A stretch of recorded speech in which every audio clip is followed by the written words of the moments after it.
model. Yeah, the Eternity Blade and the Blinding Light. There's some weapons in there that are like, these are really hard to get. And then there's some other random items that are in there that are like, oh, this is just like, I just go to the shop and just get this. And so it seems weird.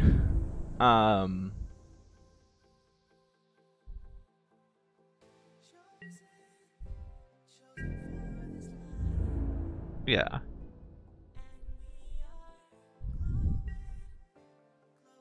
I actually tried to farm for the Eternity Blade for a little bit today. I killed some of the bosses for a little while and then gave up after like 15 kills.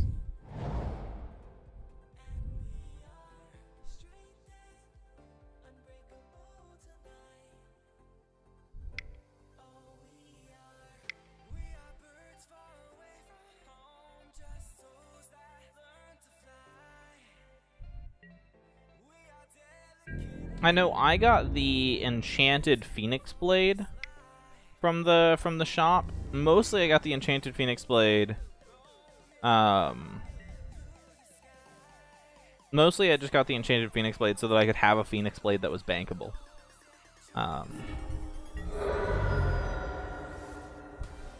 Yeah. I don't know what the actual drop rate is on it, and I don't think it's been confirmed, but I'm pretty sure it's less than 1%. Because I've gotten 1% drops in faster time than I've gotten it there. Than I've gotten the Eternity Blade.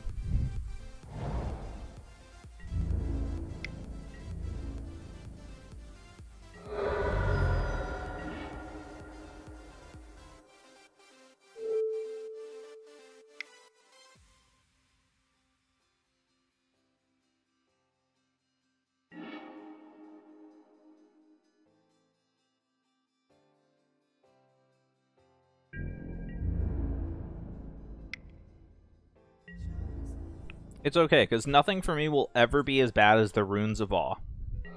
The runes to finish out the Blade of Awe is awful. And I can't. I can't.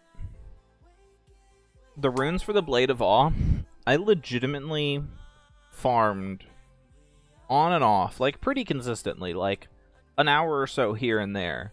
Like, not just like, oh, log in, get like 3 kills, log out. Like, a solid, like, 30 or 40 kills for, like, 2 weeks. For, like, 2 weeks, I had to get, like, 30 or 40 kills a day before it finally dropped. It was absurd. It's absolutely stupid. Screw that item. Screw that quest. Oh.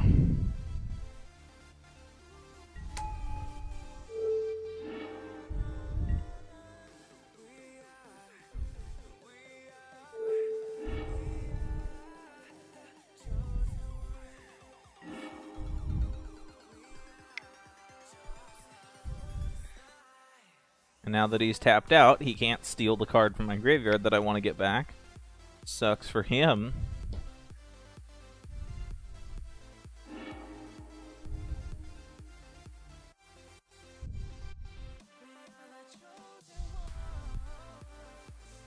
Yeah. Yeah, I know that the percentage chance to get them went up as you fought, like, more difficult enemies. But it still took me forever. Because it turned out that by doing the math, it was actually faster for me to do like a... Because this was back when level cap was a lot lower. This was back when level cap was like 45. But it was faster for me to take like 30 seconds per kill on one of the weaker Chaos Lords than it was for me to do a stronger Chaos Lord and take like more time and take 2 minutes per kill. And so it was like, we're just going to kill the weaker Chaos Lords faster and try and farm for it that way.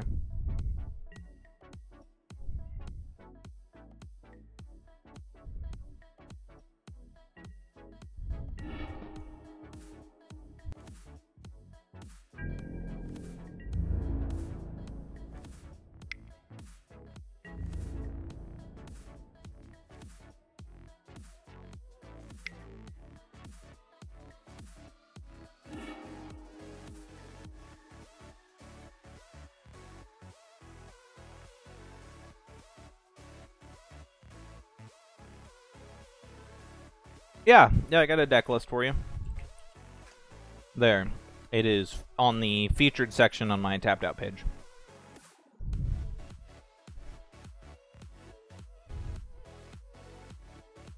Yeah.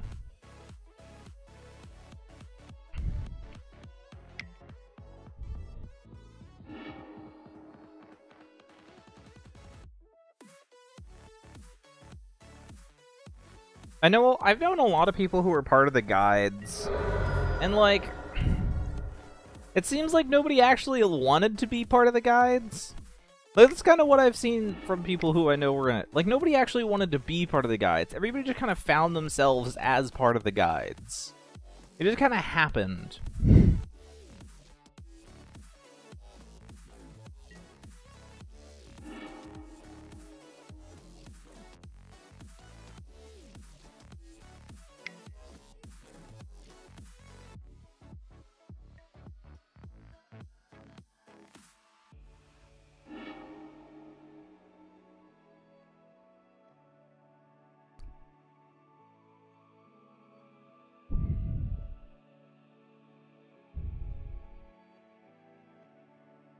Yeah.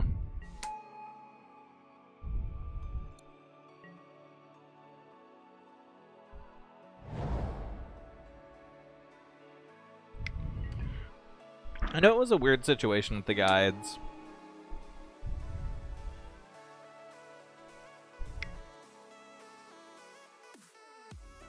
If there was a reason I was never... There was a reason I never really was part of that whole thing.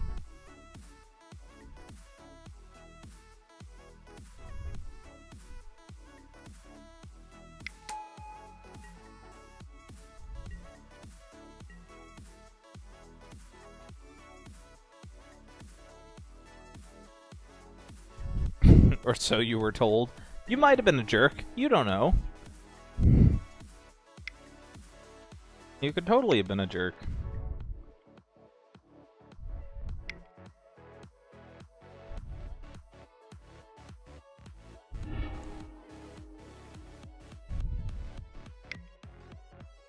Okay, fighting double relics. Just pop one of them already. Like, my cards in my graveyard are basically gone at this point.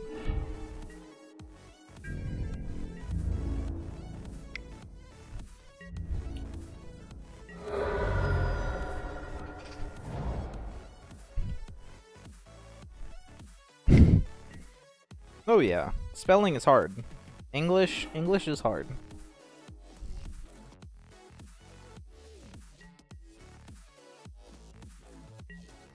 Okay.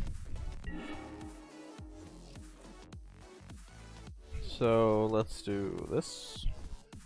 Since clearly the things in my graveyard are gonna go away anyway. Might as well.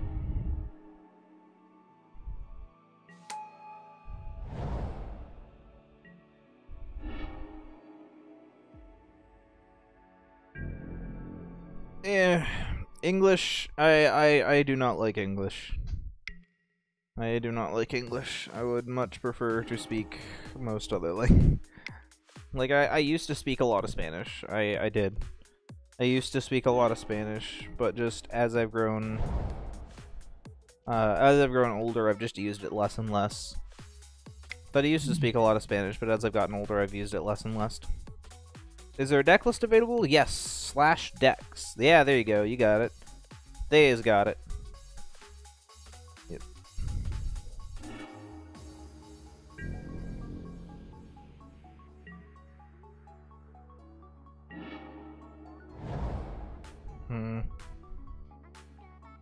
Crypt Rats is interesting.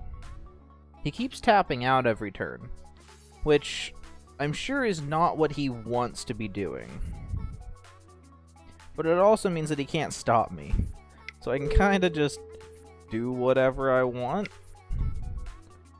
As long as he just keeps tapping out every turn, he can't really prevent me from doing my stuff, which is appreciated. You know what? I want back Wretched Griff. So while I can, we're gonna get back Wretched Griff.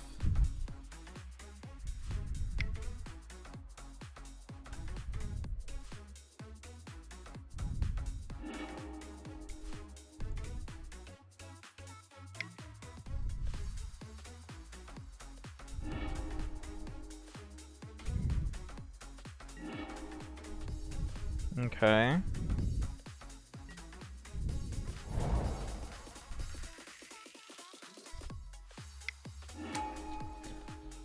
See, I want to run through leagues. That's what I want to do, but I don't have the current tickets or play points. But I think I legitimately have like 20 play points or something silly like that. But I'd like to play through a league tonight. But unfortunately, I do not have the means.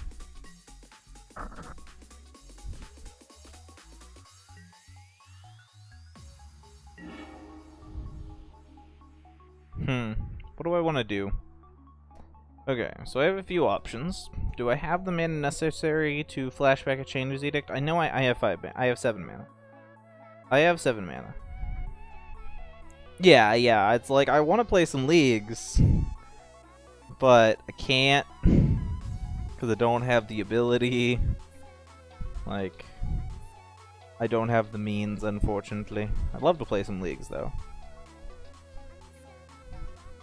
Because, like, you play against some weird jank when you're just playing in, like, the tournament practice room, which is mostly what I do. Like, you just play in the I just play in the tournament practice room most of the time, and you play against some weird jank. And you're stuck with Slivers. Slivers is not awful. It's very linear, and so it's relatively easy to disrupt, but it's not bad when left unchecked. That it's one of the scariest decks when left unchecked.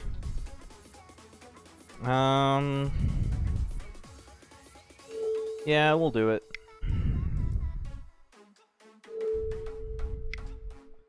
There. Because it'll get knocked out of my graveyard soon anyway. So I might as well. Because it'll get knocked out of my graveyard soon anyway. By the relics. I expect him to relatively soon use the relics to draw cards. Like, pop one of them to draw a card and keep another one ticking.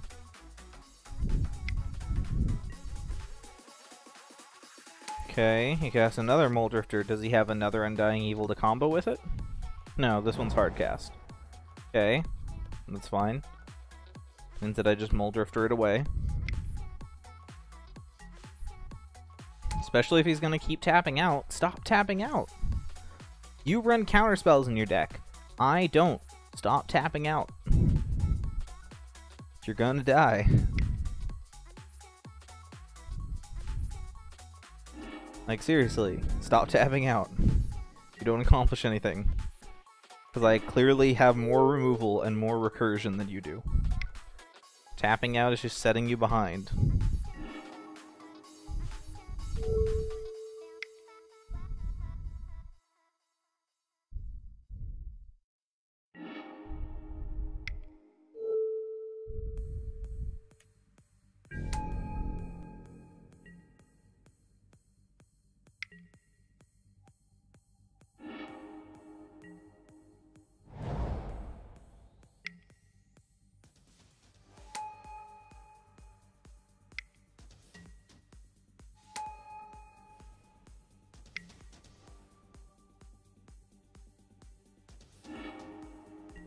I mean, he's kind of been able to hang with Tortured Existence in the late game.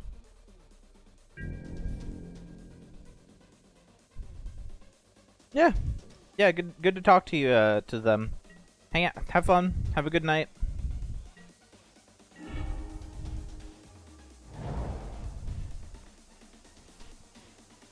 Yeah, like, he's been able to kind of hang with me in the late game, and that's kind of cool on his part, but I mean, like, not really.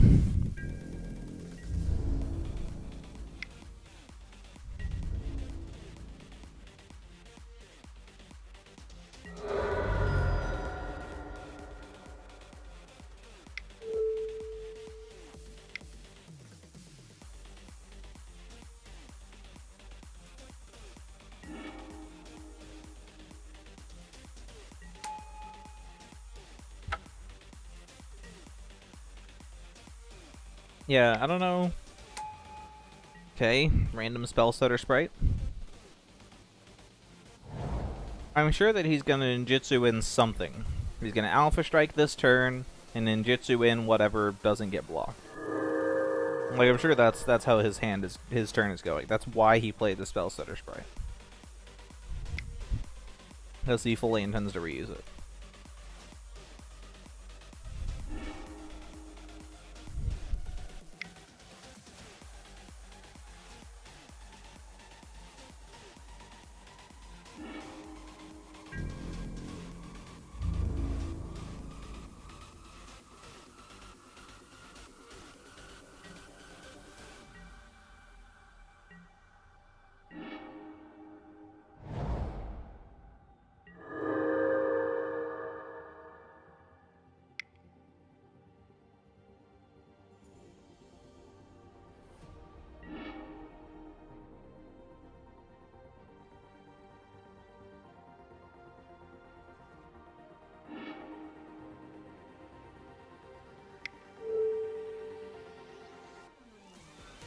Then why play the Spell Stutter Sprite if you're not going to do anything with it? If he has a second Spell Stutter Sprite in hand, he might be playing it just to try and get higher fairy count, but... like... Okay. Now we just go beepity boopity. Is he going to disfigure my Wretched Griff? I think he's already played like 7 disfigured this game. Yeah, he's played 3. He's played 3 disfigures this game. So, unlikely that he has the 4th. Unlikely that he runs a 4th. He could. He could, but unlikely.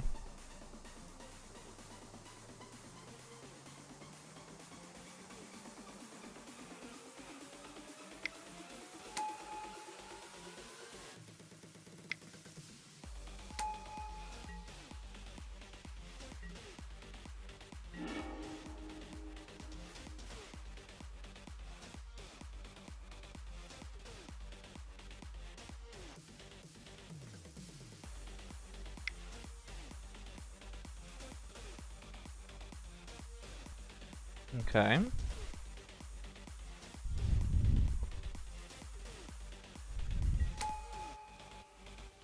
Cool. Now I don't have to care about his ninjas. I mean, I didn't anyway, but now I really don't have to care.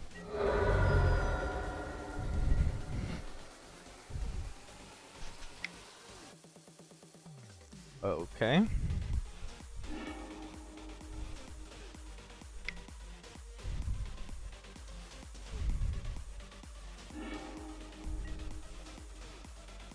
Yeah.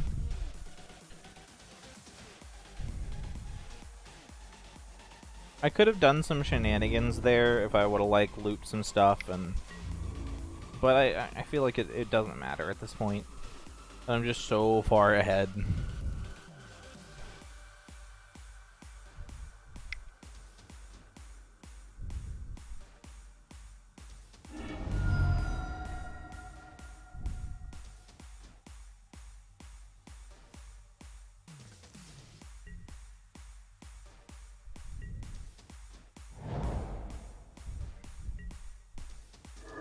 Okay. Oh no, he went up to 3 health. What will I do? What will the voodoo?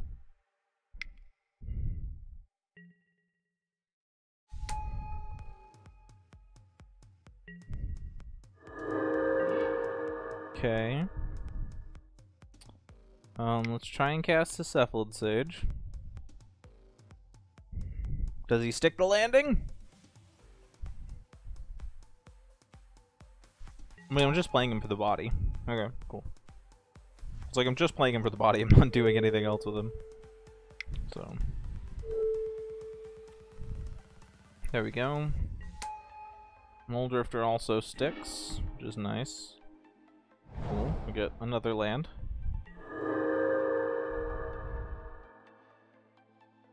Now? I mean, in the past, I could have. But the issue is he has 2 active relics on the table. If I try and get Crypt Rats back from my graveyard, he just makes it go away. So, no, he has 2 active relics on the table. Like, he... like, if he If I try and get Crypt Rats back, he just blows it out of the bin.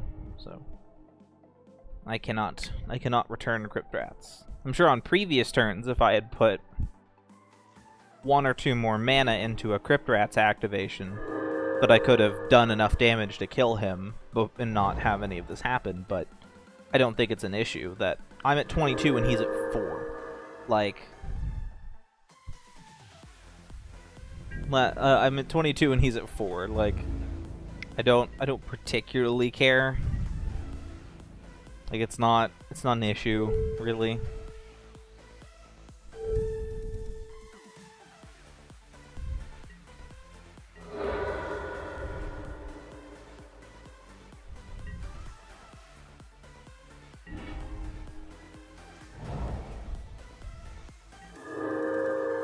Okay.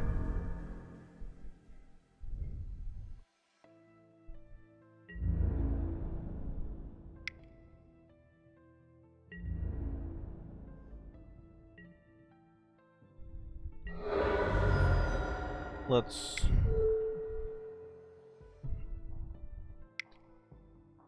There. Let's see what we get.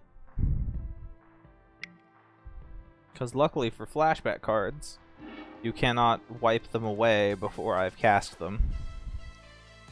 Journey, more land? Okay, not exactly what I'm after. Journey can help me punch through the final bit of damage, so we'll take Journey. Just in case he has a blocker.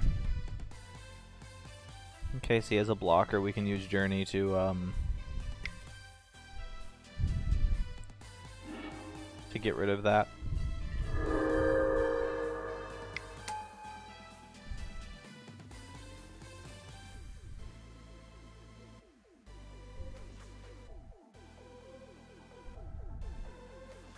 Hey! Okay. So he is pretty graveyard based, so I'm kind of tempted to run Fairy Macaques. Yeah, it makes sense to run Fairy Macaques.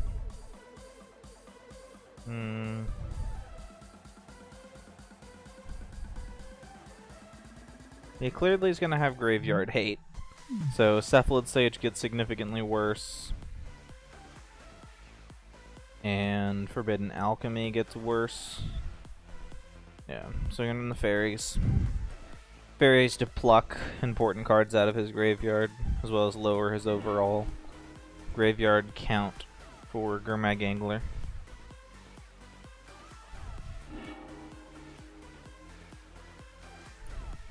We will... Yeah, it's keepable. 1, 2, 3, 7. Yeah, that's fine. Play the Torch Existence on 2, play the... I already know we're on 3. Or maybe, I don't know. Kinda depends on how things shake out.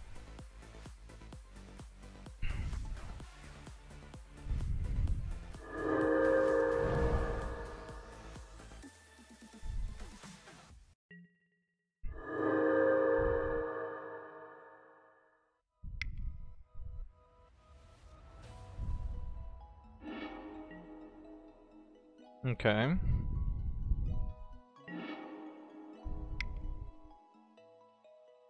Lead with TE. It probably won't get too much use, but we can cross our fingers. We can cross our fingers that he won't have a an early relic. Maybe get a little bit of use out of it.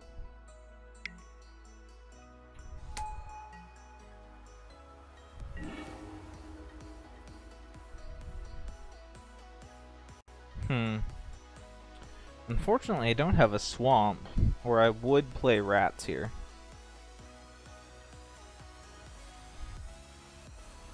Yeah, I don't have a swamp, so playing rats here I don't think is the greatest choice.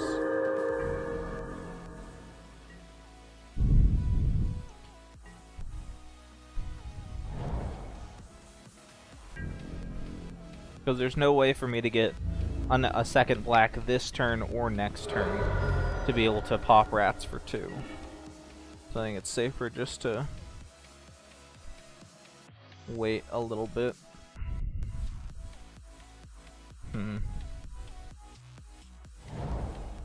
Okay. So now we'll try and stick the landing on the rats. And leave up the black mana.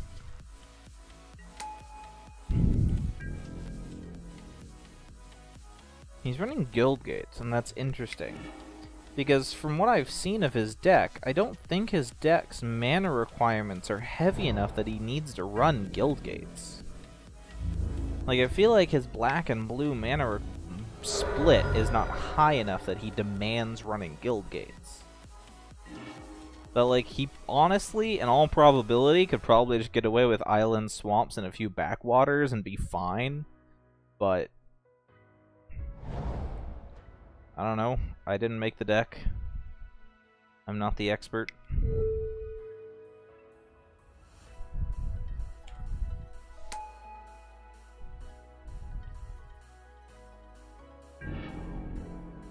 It seems like he doesn't run a full set of counterspell either. Like, I'm pretty sure he doesn't run a full set of counterspell. That his main counterspell that he's relying on is Spell Stutter. Like, it seems like his primary counterspell is Spell Stutter Sprite. And that's not nothing. Like, that's not awful. But I feel like if you're going to run Spell Stutter Sprite as your primary counterspell, you're going to need a few more fairies to back it up. Because he just runs Fairy Miscreant and the Spell Stutter Sprites. And I feel that when you're running that way, you're very rarely going to get more than 2 fairies on the board at a time. They are very rarely going to counter something that costs more than 2. So, I don't know. I just feel like it is a bit I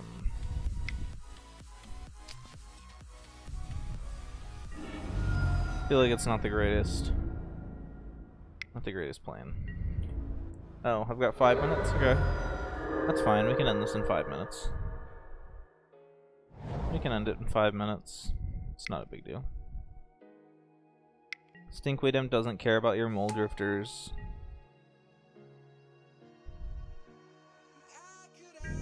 Using Undying Evil to get the double activation out of Mole Drifter is a lot less good than the Angelic Renewal because he can't reuse it. I can reuse Angelic Renewal. I can get multiple activations out of one Angelic Renewal. You can't reuse a Undying Evil. So I can afford to use my Angelic Renewals offensively or defensively, whereas he has to use them to draw cards if he wants to get reasonable value out of them. I mean, that's all he's done so far. It probably would be smart for him to use the Undying Evil some way defensively, that like block with a creature, Undying Evil it, let it trade, and then come back, but he's not done that so far, so.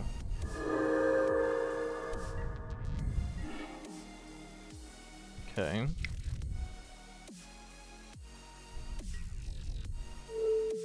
Kill that one.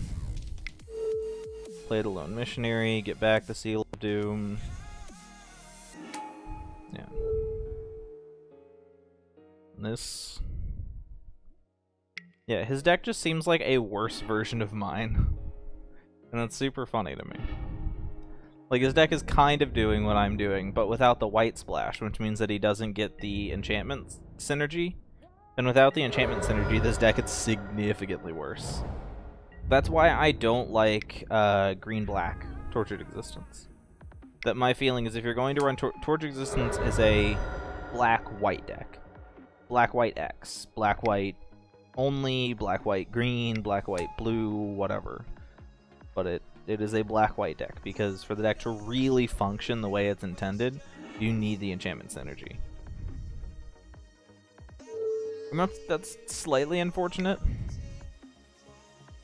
But I kind of wish that the deck could function without needing the enchantment synergy, but it's true that the deck does need it to really work properly.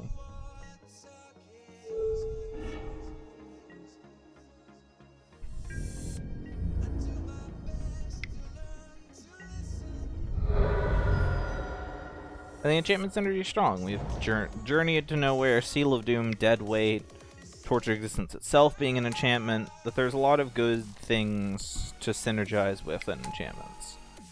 And, unfortunately, we're in Kaladesh block right now, and Kaladesh is an enchantment block, or an artifact block, but we recently were in Theros, which is an enchantment block. And while the deck didn't really get too many treats from Theros, there are good cards that come out of enchantment blocks. So the next time, anytime we go to an enchantment block, we're probably going to get a decent card, and every once in a while we'll see a good enchantment come out that will help decks like this.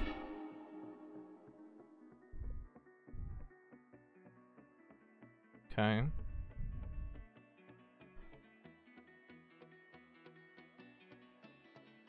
I'm gonna leave both. Oh, yeah, exile my graveyard. Okay, that's fine.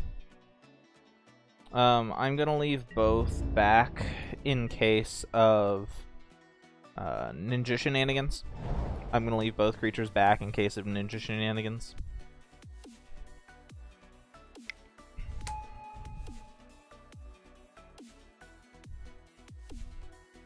Just because I don't want to like attack in with one of them, leave the other one back to block, and then have like disfigure it, and then ninja out the Muldrifter to replay the Muldrifter and mess me up. I think that would just be a sad series of events.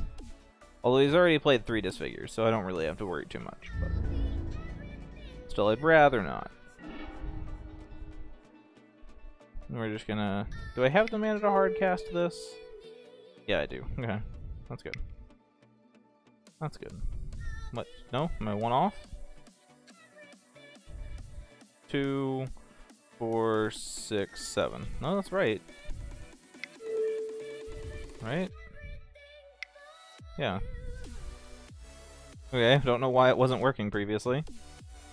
I don't know why I tapped all my mana, it wasn't letting me cast it, but it's good. It's good now. We're fine. Everything is fine. Nothing is fucked. Yeah, but... Okay, so there's a Muldrifter of my own, so I can start drawing... Because he's drawn 10 more cards than me. Like, he's drawn quite a few cards this game ahead of me, but... That's fine, though. I don't really mind. Don't really mind.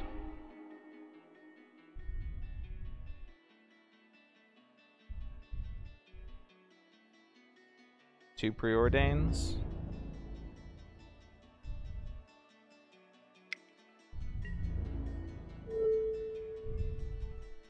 He clearly has something. You would not attack into this board if you did not have nothing. Like that, you just wouldn't. That's not how a smart player plays. You don't attack into that kind of board if you don't have nothing. That's all 4 disfigures, though. All of the disfigures are gone now. So we know that he is out of disfigures. They're gone. That's it. End of the road for disfigures. So.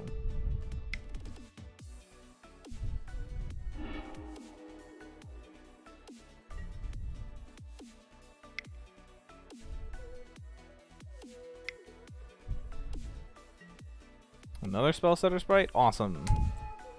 That's what I was hoping for. I was hoping for the second Spellsetter Sprite, really. I mean, he found me out. He found out. He knew that's what I was looking for. The second Spellsetter Sprite. And it's fine. We'll do this. We'll do this some more. Everything is fine.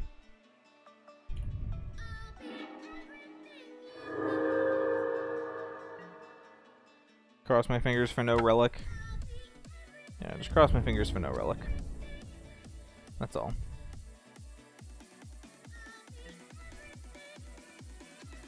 Okay, so no ninjas in hand. Clearly no ninjas in hand. Okay.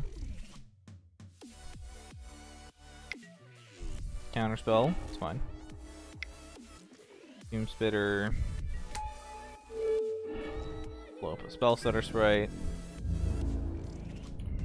F6 harder.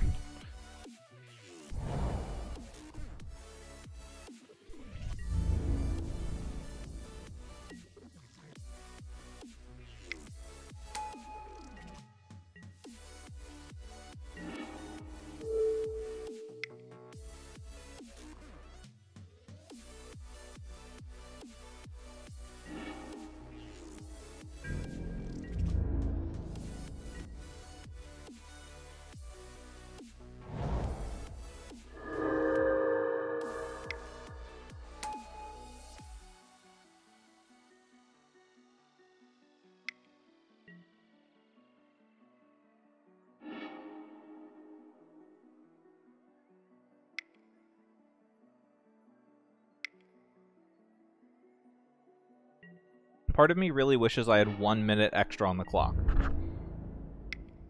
Because if I just had 1 minute more on the clock, I could mill him out. But that is literally the one card in the deck I did not want to see right now. I was like, hey, there's some good options in the deck that I could draw right now. Like literally anything. Literally anything but a land. But no, we draw a land. That's fine. Like Crypt Rats, the third Crypt Rats, you know. Like there's a few options in here that are not useless. But no. We draw land. Okay. That's fine. That's fine. There were a few options in the deck that I was trying to dig for that were useful. But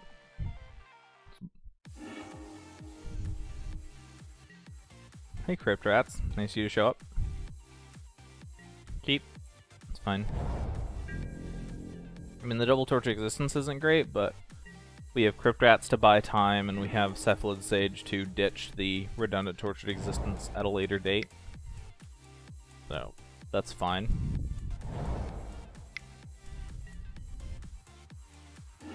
Augur of Skulls. Interesting. Interesting.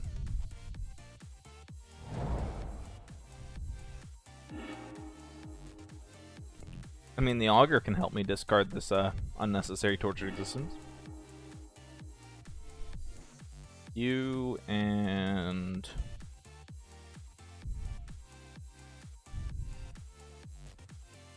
do we give him no information? I don't think I care about information.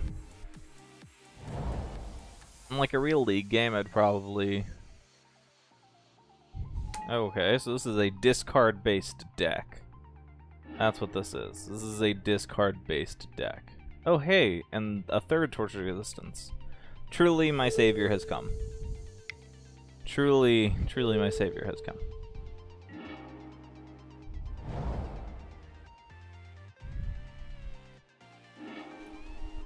Yeah. Alright. Yep, alright. Let's go to game 2. Yeah. Drawing 3 Tortured Existences against a deck that's nothing but hand attack is not... we're going nowhere very quickly in that game. We are going nowhere very quickly. I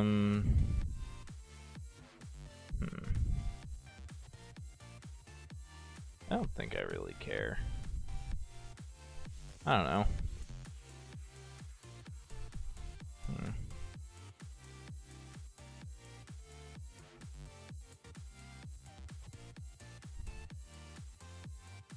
Yeah, I don't know. I'm not exactly sure. Not exactly sure. I think we take... yeah, that seems fine. Seems okay.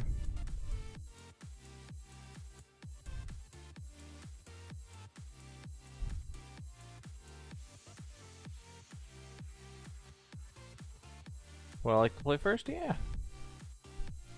Yeah, sure. Is this okay? I mean, it's okay. We'll see. We'll see how badly it goes.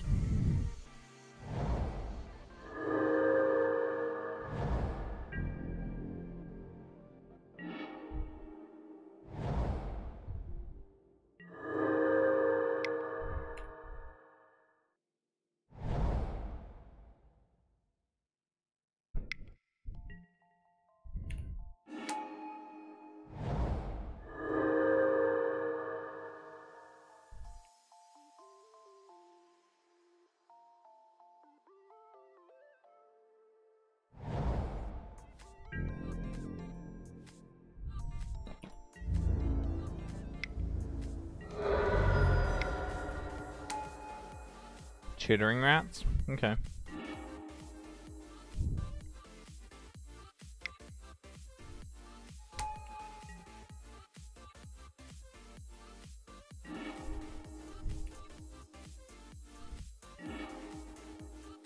Discard 2 cards I don't really care about being in the graveyard.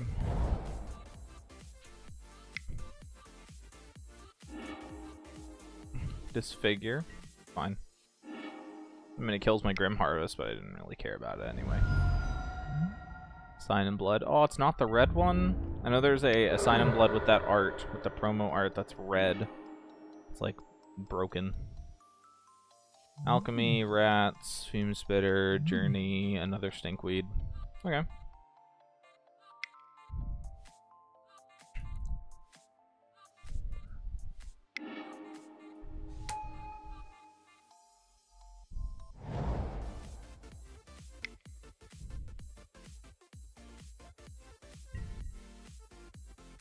Rager? Okay. Relic? That's annoying. But we can force him to actually pop it relatively soon. It's not unusual. Hey, Rubala. Thank you, buddy. If we can force him to actually pop the Stinkweed Imp relatively early here, or the Relic early here, then it's not a big issue. It's something we can fight through. I would like to draw another land here at some point. I'd like to draw another land at some point. That'd be cool.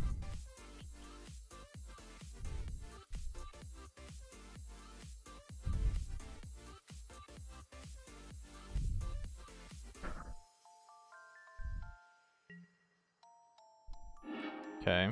He let me have it? Why did he let me have it? Okay. I mean, if I was gonna pop the relic, that would have been one of the times I would have popped it. Was like, okay, well, he's getting a thing back from the bin. Maybe we should not let him do that, but okay.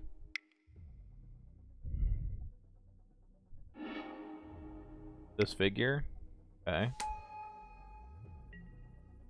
And then he, of course, has more Chittering Rats. Because this is fun, right? This is fun.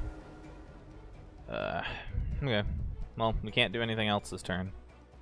I think I need to evoke Muldrifter, though. Like, I need to find another land. I need to find a land. I don't like playing a Muldrifter just to get eaten by a relic, but I need to find a land here pretty bad. Okay, and we find it. And we have a deadweight now that can help us deal with the creatures on board, which is nice. That's appreciated. I don't know. I don't care. It's not like I'm casting anything this game. It's not like I'm actually casting anything this game.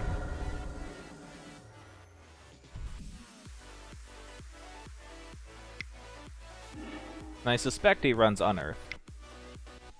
Like, I suspect he runs Unearths. I would. Oh, joys. Yes. Yes. That's what I care about. He makes me discard a Gurmag Angler card I care about in my deck. What do I draw immediately the next turn? A Redundant Torch of Existence. Awesome. Awesome. Joy. Joy. Joy, joy. Screw me right. Okay. Let's play Alchemy. Let's get, I guess, a land. We're getting a land. Because I have to. Like, I don't have a choice in the matter. Like, I'm taking the land. Because I don't know when another one will come.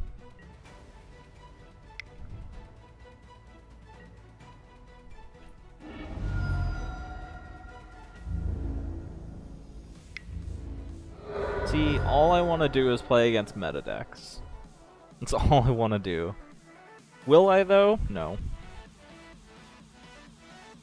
I've never actually played this deck against, like, Stompy, or Elves, or, like... I don't know, I play against Teachings occasionally. Played against Is It Blitz a little earlier. I've never played against Boggles.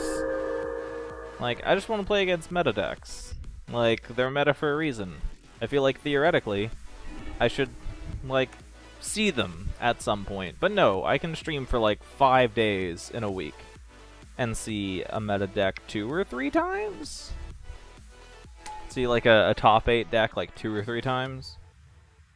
I very, very rarely see meta decks. It is not something that really happens to me. Which is weird. Feels weird.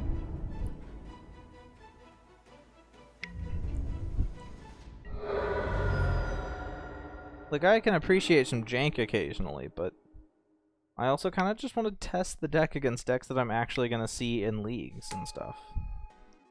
Like, people run jank in leagues occasionally, but rarely.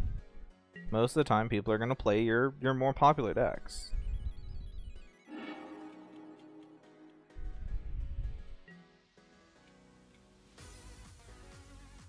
Yeah, well, I can't play in leagues. I can't play in leagues. I don't have the money to play in leagues. I would play in leagues. I would go play in a league right now.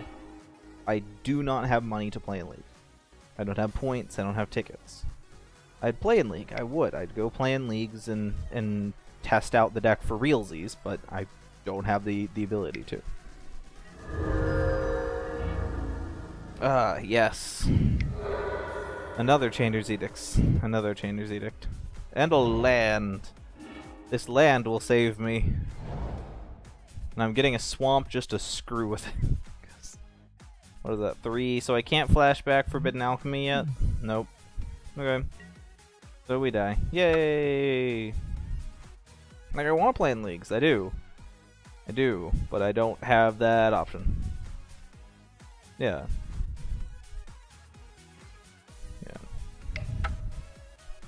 Like, I want to play against Affinity and Delver and, like, Teachings and Stompy and stuff. I want to fight those decks. I do.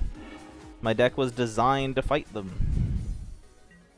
But all I play against is, like, weird mono-black jank and blue-black Delver running Serum Visions. I legitimately fought a deck running Serum Visions today. Serum Visions! Who the fuck runs Serum Visions in Pauper? Nobody. That's the answer. Nobody. Nobody runs Serum Visions in Pauper. Who runs Serum Visions in Pauper? I felt like I was having a stroke that game. I was like, why? Why? Why would you run Serum Visions? Why would you run Serum Visions instead of the literally infinitely better cards we have in Pauper? So angry. Just, I can't. Why would you run Serum Visions? Like, oh, Serum Visions goes 3 cards deep. Yeah, so does literally Ponder and Brainstorm. Oh my god. I can't. It's about sending a message. It's about sending a message. And that message is, I don't need to hit you to win. I don't fear you or your ninjas. Oh, hey, no ninja? Wow, that's surprising. No, and Seagate Oracle? Out of Mono Blue? Seagate Oracle out of Mono Blue feels weird. I don't know about bad, but it feels weird. I don't know if I'd say that it feels bad, but it definitely feels off.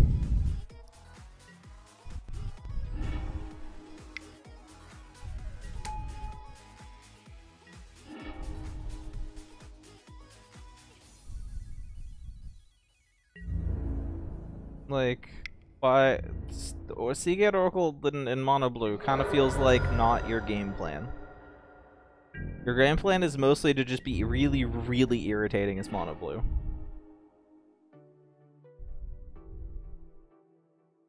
Like, Mono Blue's game plan is mostly just be really dick all annoying. Seagate Oracle kind of fits that game plan, but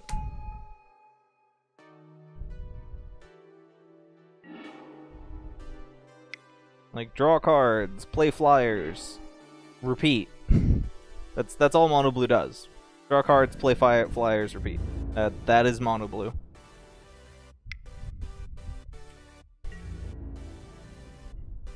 Seagate Oracle's in a flyer. What are you doing here? Okay. Yeah, it's not instant speed, and that's kind of not great. It's not an instant. Like, some of the only creatures in the deck that Delver plays are either free in the Spire Golem, instant speed in the Ninja and the Spellstutter Sprite, or too good to pass up in Delver. Like... Okay. So it's... Okay, it's Izzet. It's just a bad Izzet deck. It's just a bad Izzet deck. Got it. Got it. It's just a bad Izzet deck. We got there. We got there. We figured it out. Problem solved. We got there. Everything is fine. Dude. What? Did... Okay. I mean, you do you, buddy. You double block that Thraben Inspector. You show it that it's a scary, scary little man. I don't know why he double blocked, but I'm sure it made him feel good. Flame Slash, okay.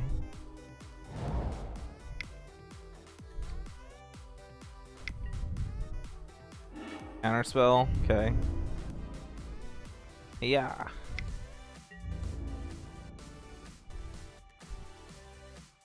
I honestly, like, and the double block again seeming strange and unnecessary.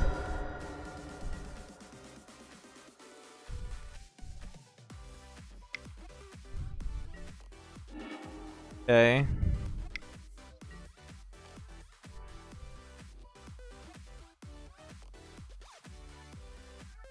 Now can I draw a creature? We have 5 lands, which is already about 12 more than I need in this deck. So Thraben Inspector. Thraben Inspector. Thraben Inspector, crack the clue, draw into... Okay, War Falcon. I guess that kind of works.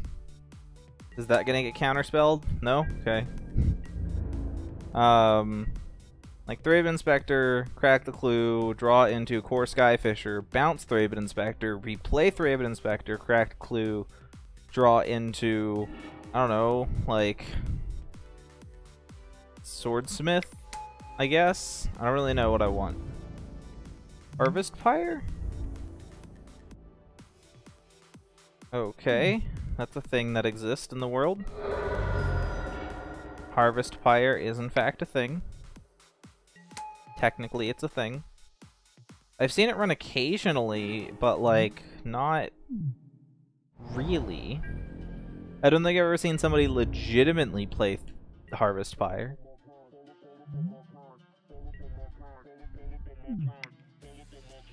I mean, not in a deck without self-mill. Like, normally decks running Harvest Pyre are running a significant amount of self-mill.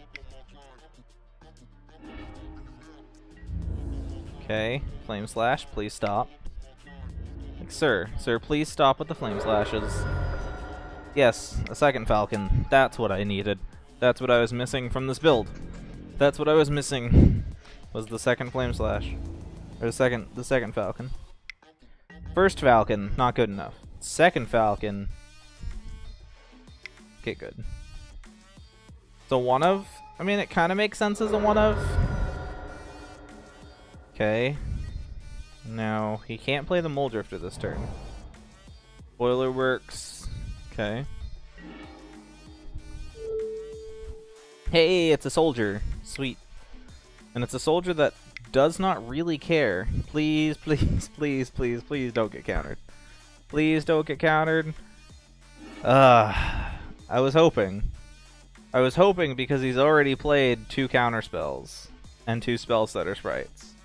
That maybe we could get away with it, but no. I was hoping. I was hoping that since he'd already played 2 counter spells and 2 Spellstutter Sprites, that we could get away with it. But no. No. It's okay. This is the bad version of the soldier deck, though. Like, this is the version of this deck that I don't like. But this is the soldier deck. This is not the, like, mono-white aggro, white weenie deck that I actually enjoy playing. This is... Okay, so he runs multiple Essence Scatters. That's irritating. Like, this is not the version of the deck that I'm a fan of. This deck is more creature-heavy than the other deck. Which would stand a thought that we could just run him out of removal and counter spells, but not when he's drawn a solid, like, 25 more cards than me. Hey, enlistments. I mean, that's something. That's technically something. It's technically something.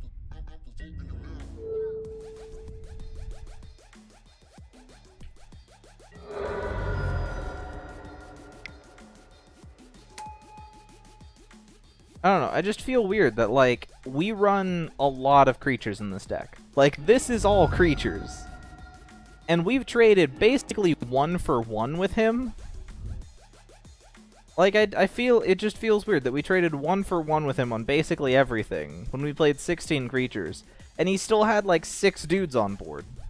I feel like that's wrong. That just feels wrong to me. Now, what do we board in? I mean, Holy Light kills Spell Stutter Sprite and Fairy Miscreant, which is nice. It also is an instant, which means it screws up combat math pretty significantly. Yeah.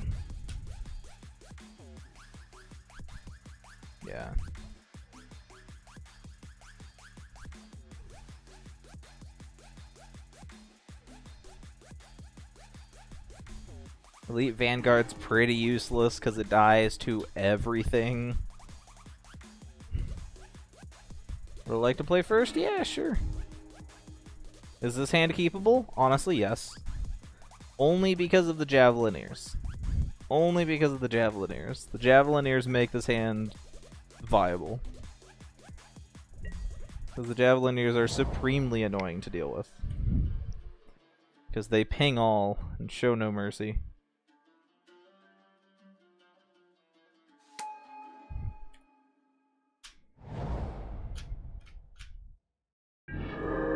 Okay, you're not another land. You are not a second land, but that's not okay. That's okay. They don't need one.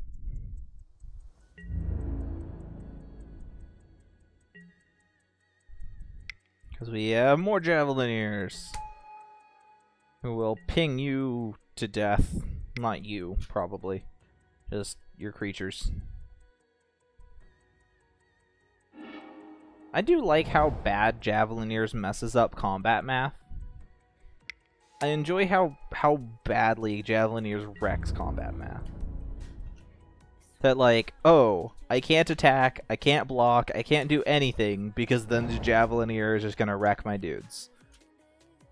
It's like, if my creatures take any damage whatsoever, then they pounce.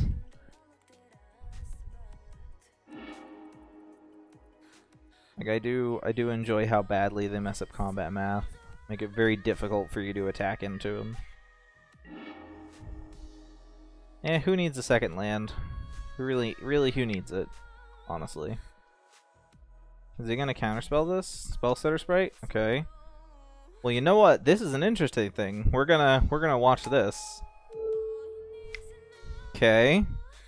So you ping the Spell Stutter Sprite, and now, when it goes to check, there's no fairies in play. Yeah! I love that interaction. I love that that's a thing. They play Spell Stutter Sprite trying to counter a 1-drop. You ping the Spell Stutter Sprite. When the ability from Spell Stutter Sprite goes to resolve countering your spell, there's no fairies in play and it can't counter the spell. It is awesome. It's awesome.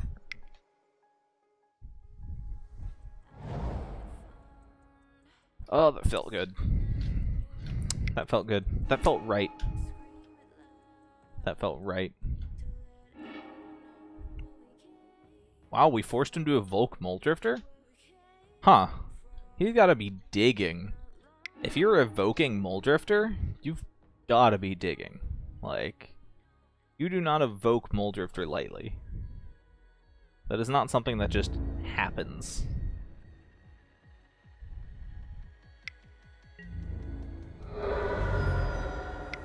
I mean, I'm gonna play this because I just want to have... I want to play something this turn. Like, I want to do something this turn.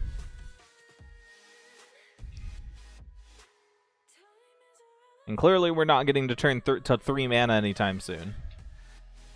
Being on turn 6 and not having drawn a land yet. Yeah.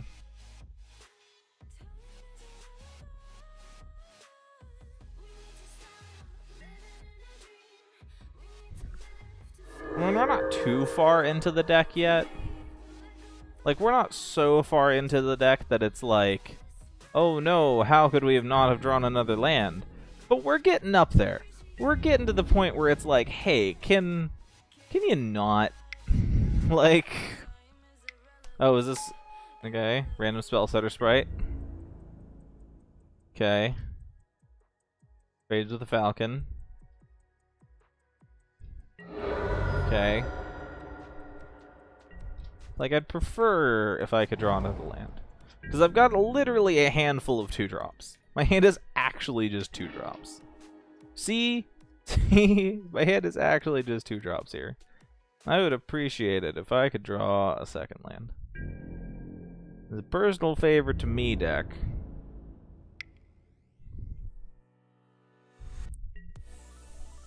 Okay, so we kill... Bolts the bird. Bolts the bird. I feel like he's struggling to play cards. Like, he's not played a lot of cards this game. Despite him having drawn quite a few. Like, played 2 Preordains, a Moldrifter, and he seems to kind of... Really, deck? Really? Seriously? Okay. This is a thing now, I guess. That we're on turn 8 and still no land in sight. Like, even burn decks, like, even Elves has drawn a second land by turn 8. Like, even Elves has drawn a second land by turn 8. This, though, this is getting silly. This is getting silly.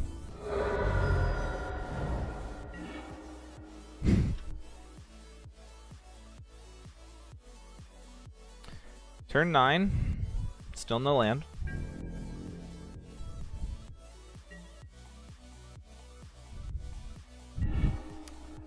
Okay.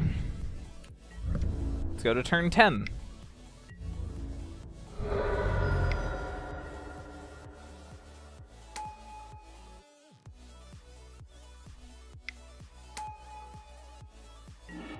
Hey! Oh my god, they're real. Land is real after all. I was beginning to lose hope. I was beginning to lose hope. Too bad we're so far behind now, because we let him just... We didn't do anything for 4 turns. We literally didn't do anything for 4 turns. So now our opponent has super duper caught up to us.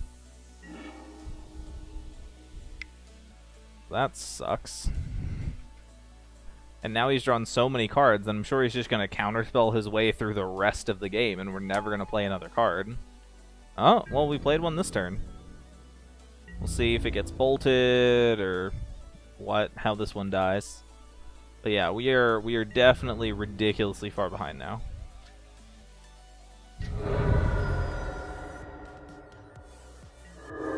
Unfortunately. Fortunately, I think we're a little too far behind to make headway now.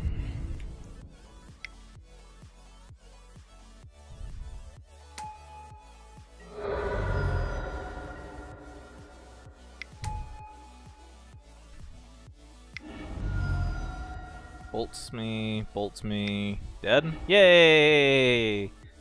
Ah, joy. 1 land by turn 10. That just hurts. Let's play the real deck, then. Let's play the actual deck.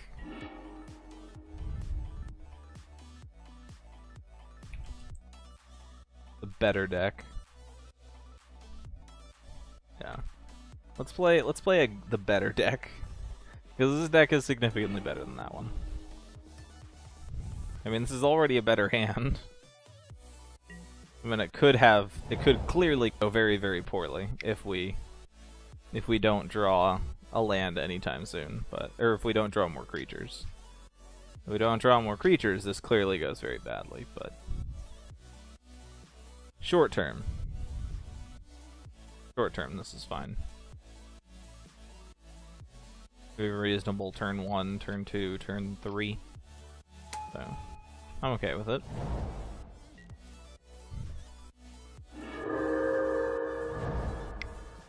Him leading with a tapped land and me going first is nice. It allows me to get a free turn 1 and turn 2 without fear of counterspells. Bolt is unfortunate, but eh. Okay. I am gonna pop the clue because we just need to find more dudes right now. Like, we just need to get farther into the deck at the moment.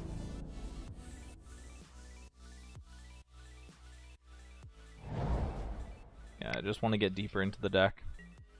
I don't really care about tempo. You're not a creature. You are, in fact, not a creature. You are, in fact, a one of in this deck. That's fine, though. That's fine. Literally all of his dudes are blue, so I can super duper screw up combat math one turn. Just blow out one turn with that. Or I can use it to save me from a flurry of burn at a later date. Did he just... I think he just misclicked. He played and bounced his Boiler Works in the same turn. I think he misclicked there. I'm pretty sure he intended to bounce the island and screwed up. I'm pretty sure that's what happened. Is that he wanted to play and bounce the island, but messed up.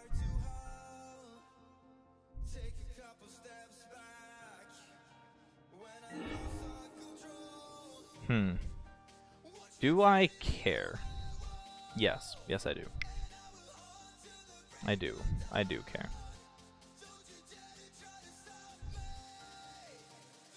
My Falcon right now is the only way that I'm breaking the board stall, so I need it to live.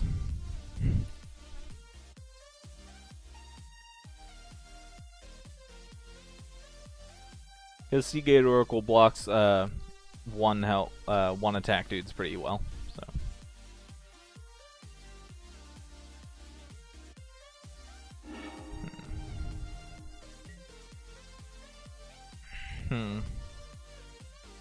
I'm trying to think of how well a Grixis control deck would work running Harvest Pyre.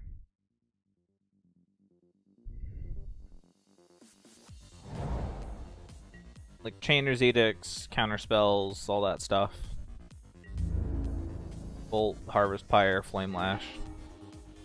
Or Flame Slash. All that fun stuff.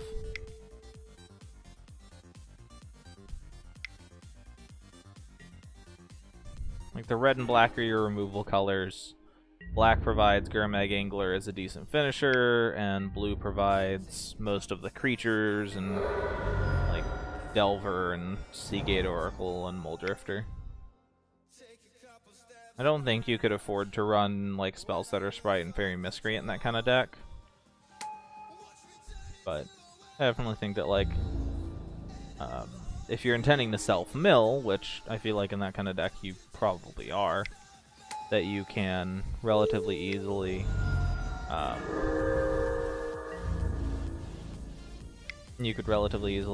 run like Rune Snags and Counterspell and Essence Scatter too.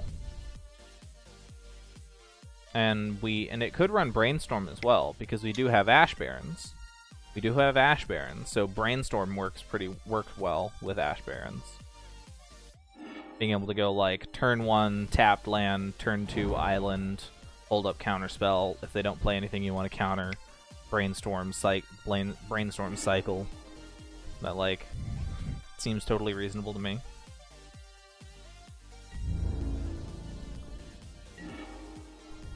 Hey look, more land. There were 4 lands in my opening hand. Now we're up to 7. See, this is what I'm talking about with this deck. This deck either goes all the land or none of it. Turn 10 of last game, we drew 1 land. Turn 8 of this game, we have 7. That's how this deck functions.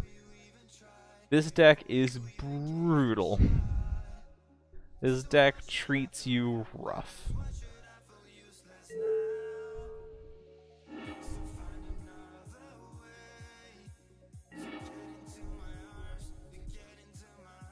This deck treats you rough.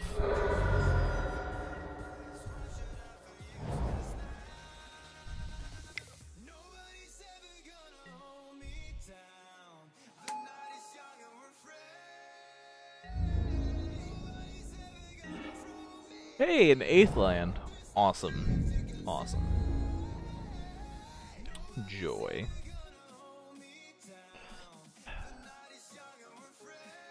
"15 cards into the deck.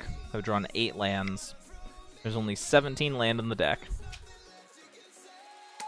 That means there is a, what, like 20% chance, almost, of drawing not land. Yeah, there's like a 20% chance of drawing not land. Will we do it? Probably not. History has shown that probably not. History has proven that. Hey, what did I called it. I called it. History has proven that no, we will in fact not draw. We will in fact draw land. Even though statistically the math says otherwise, we will in fact draw 4 lands in a row. In a deck that runs 7 lands, we will. We will find a way, I believe. I have faith. I have faith in me. Faith in you.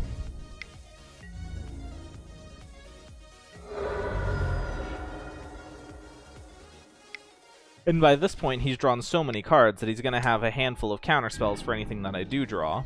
Yeah, we're just going to concede. This game's over.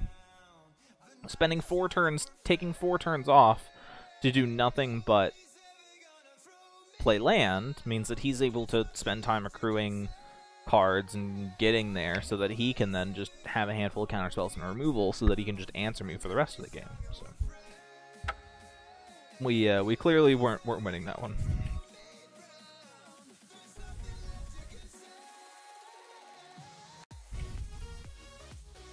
Let's see. Let's see, how would a Grixis control deck puzzle out? Faithless Looting? I mean, it works okay with Self-Mill. It's not necessarily card advantage, it in fact is card neutral. But... or card disadvantage overall.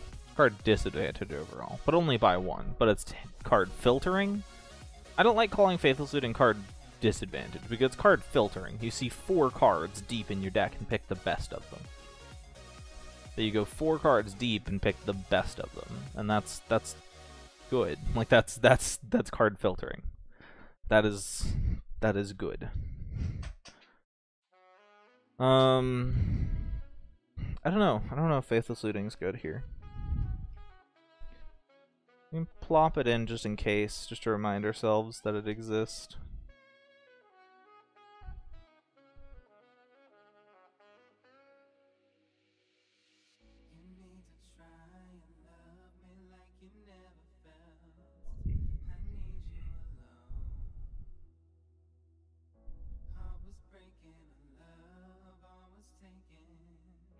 Okay. Run the big fish.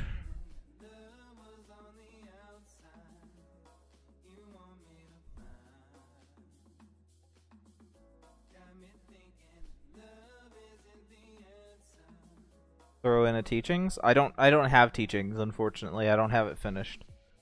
I have It's not unusual to Cat Party. Thank you for the follow. I have this teachings deck. That is kind of halfway finished. But I'm still missing quite a few cards out of this deck.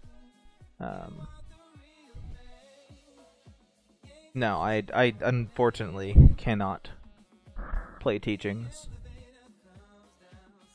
Alright, now I'm trying to figure out what I would do for like a Grixis control deck. I don't have all the cards for it, clearly, but I'm just trying to figure out, well, what do I do have, and kind of brainstorm what I would run.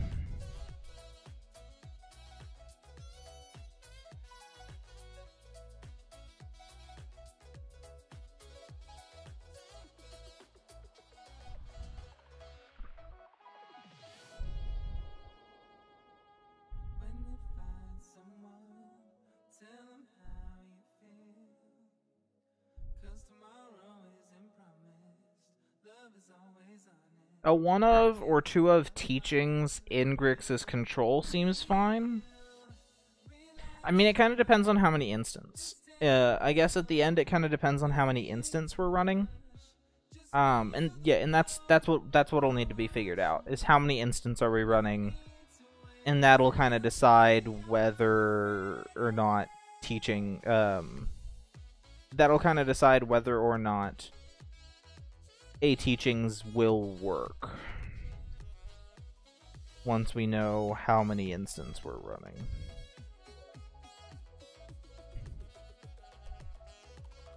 Because if we're not actually running that many instants, then I don't think it really is important. Well, I don't think we want too many tapped lands. So what's better, Mire or Bog?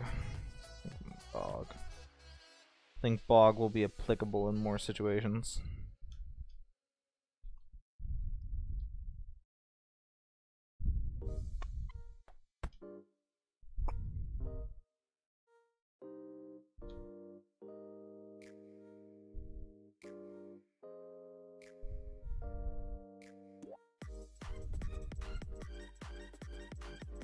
Bum, bum, bum, bum, bum, bum.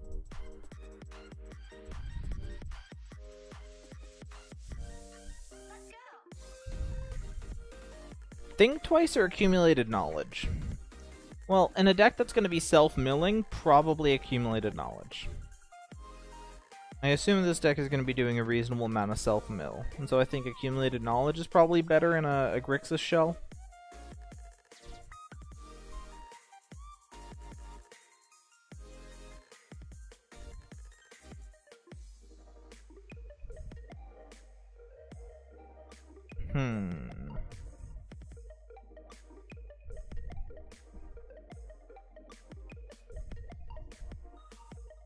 I think capsize sideboard seems reasonable. Flop in the accumulated knowledge.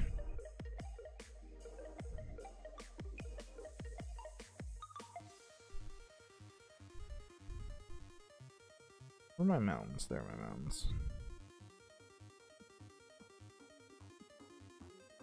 Yeah, so now we do this, and then just to keep our card sorter from being completely overwhelmed. Once it's finished loading and everything, we can Pauper, blue, there. Okay. Pauper, blue, type, instant. There we go.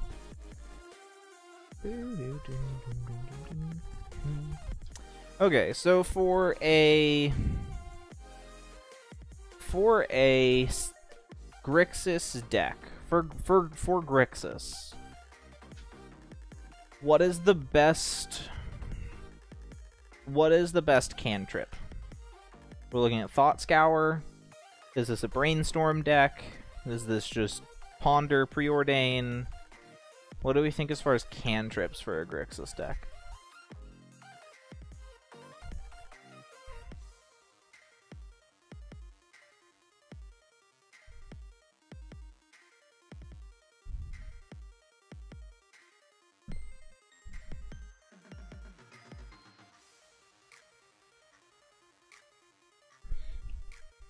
Because I think I'm liking the idea of Brainstorm Ash Barrens combo.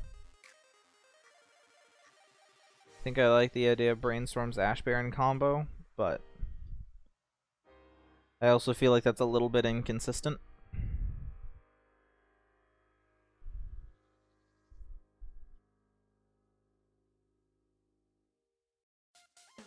Thought Scour self-mills, and so it helps fuel accumulated knowledge and Rune Snag. We can run Brainstorm and Thought Scour, but I don't know if there will be room in the deck. Really? Like, I don't know what kind of room the deck's looking like if we run Accumulated Knowledge and Thought Scour.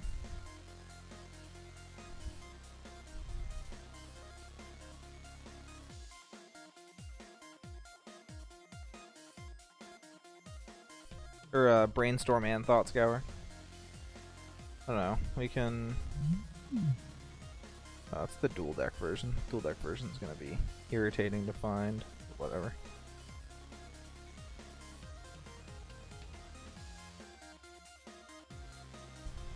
It's not unusual to be loved by anyone. Mr. Big Stuff, hey.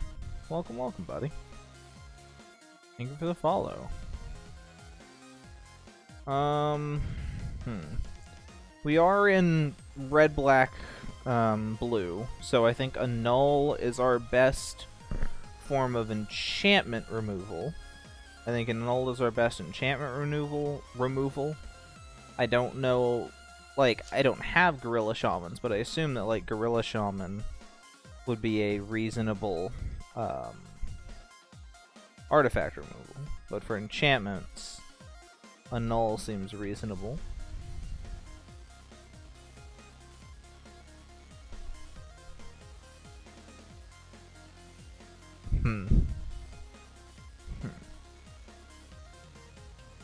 Trying to think. I know we definitely need more land. So let's go for just basics. Basics that I own. So... Well, I don't have any of the blue-red lands. So let's go for some of those. Go for some of thems. Wan 2. And some Ash Barrens, clearly. But yeah.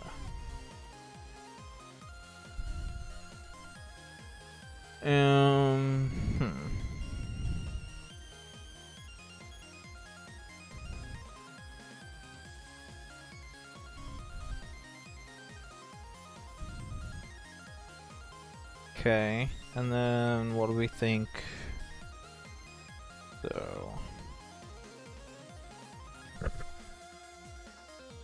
Swiftwater, Ash Barrens, a few Bloodfell Caves, a few Aqueducts, a few Backwaters.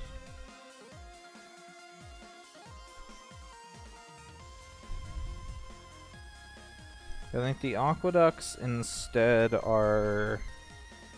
Is it Boilerworks? Yeah. Aqueducts are... Is it Boilerworks? And... the... And, I don't know, we add back in one Swamp. Wherever my Swamps are.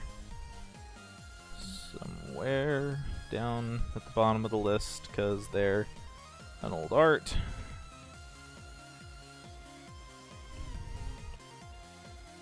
I will run my... There's my Onslaught.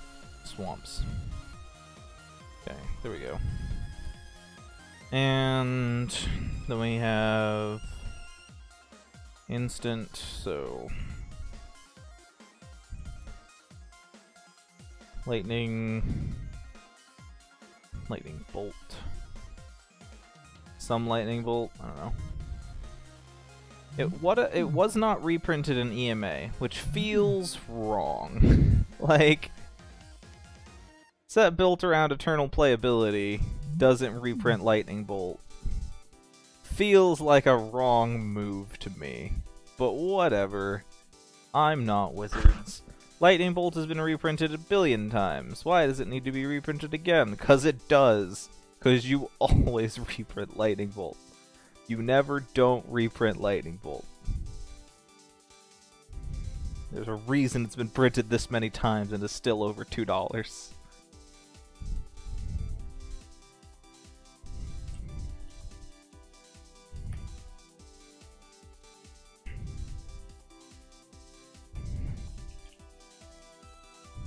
Oh, it's a sorcery. That's right. That's right. Sorcery. That's why I couldn't find it. Aha.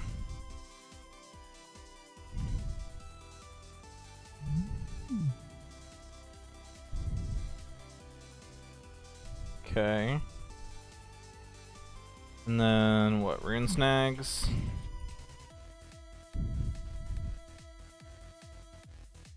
One, two, three, four. And then what about black cards? What about black cards?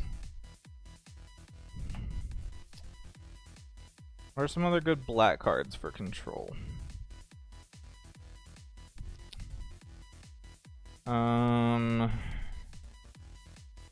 Well, we have Disfigure. Disfigure is another good one-drop removal spell. Disfigure, we can put in a few of those. And some Sea Gates.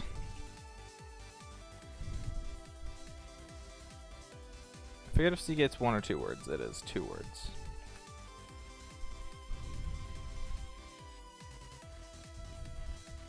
Sea Gate is not a black card. There we go. Okay. Now how does that look? Does this look like a reasonably annoying control deck? Oh yeah, we needed the Harvest Fires. That's right, we need to find room for that.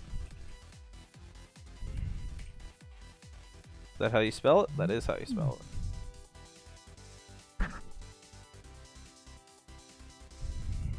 Okay.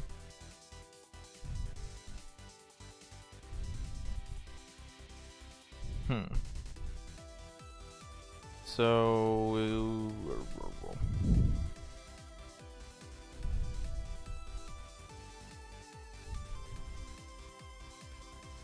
Okay. I don't know. That looks like relatively annoying control deck. Lightning bolts are kind of a win. I mean, any deck running lightning bolt is kind of a win condition. So, like, I don't know. It seems okay. Not amazing, but it seems okay. Okay, I think we'll play. We'll run in one more game of Hype Train, and then we'll be it for now. No stream tomorrow because it is Thanksgiving, but we will be back Friday for Fallout Friday, and then we will be back Saturday for more Magic. So follow, hang out for that. That'll be exciting. No land, not keepable.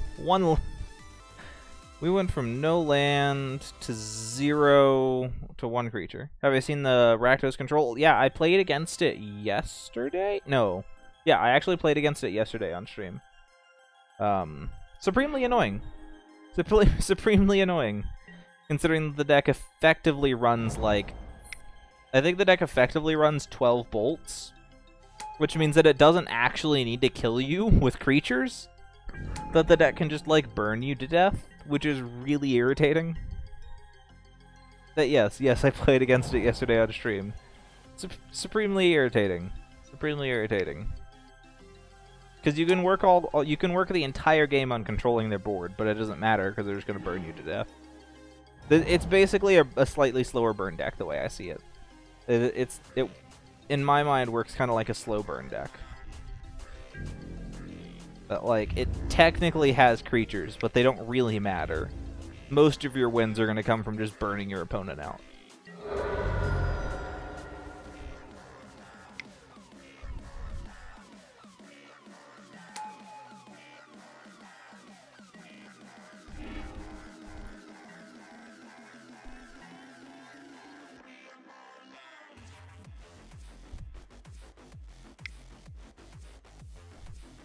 Oh yeah, Friday I get to play Fallout 2.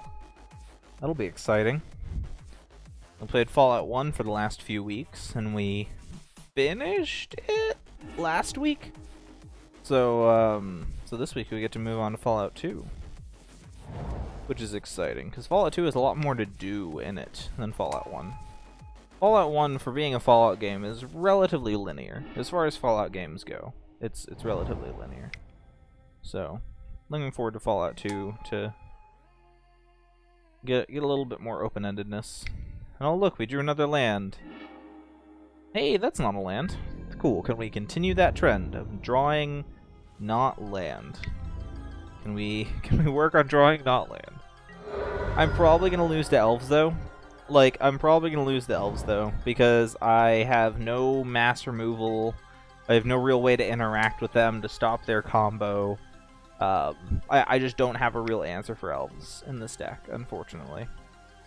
My answer to elves is just to punch them until they fall over, but unfortunately they normally combo off by like turn 5, leaving me sort of dead.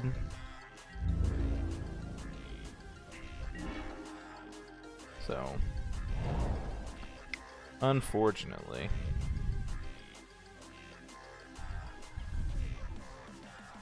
Taunting elves? Huh. Huh.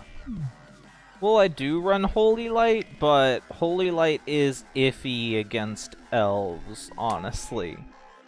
It's iffy against elves only because it's just 1/1. It's just -1/-1. So it doesn't stop Timberwatch Elf, it doesn't stop Hunt Master, it doesn't stop Timberwatch Elf.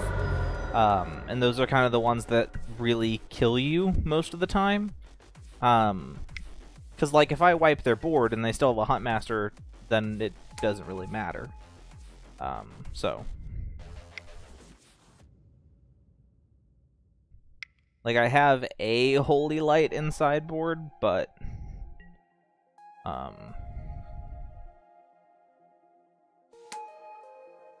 unfortunately, Holy Light is too slow to really save me most of the time. Most of the time, this doesn't happen. Most of the time, they've not played just an army of 1/1s.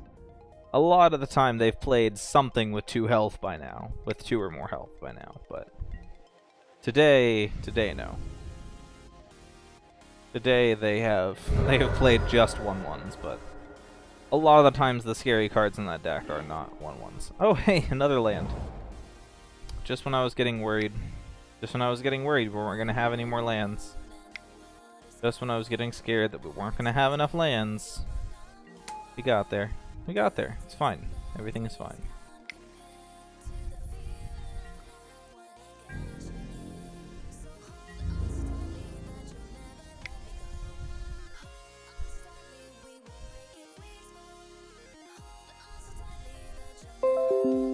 No, Razor Synapse. I don't want to update. Go away.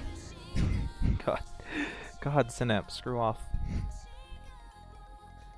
Okay. Now, how does he block here? I know, of course, he throws the Herald under the bus.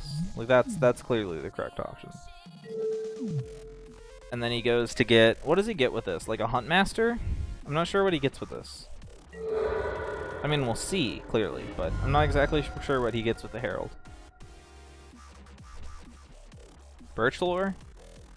I don't know if he really can combo off. He has no cards in hand. He doesn't really have any combo pieces on the battlefield. Timberwatch Elf. Okay.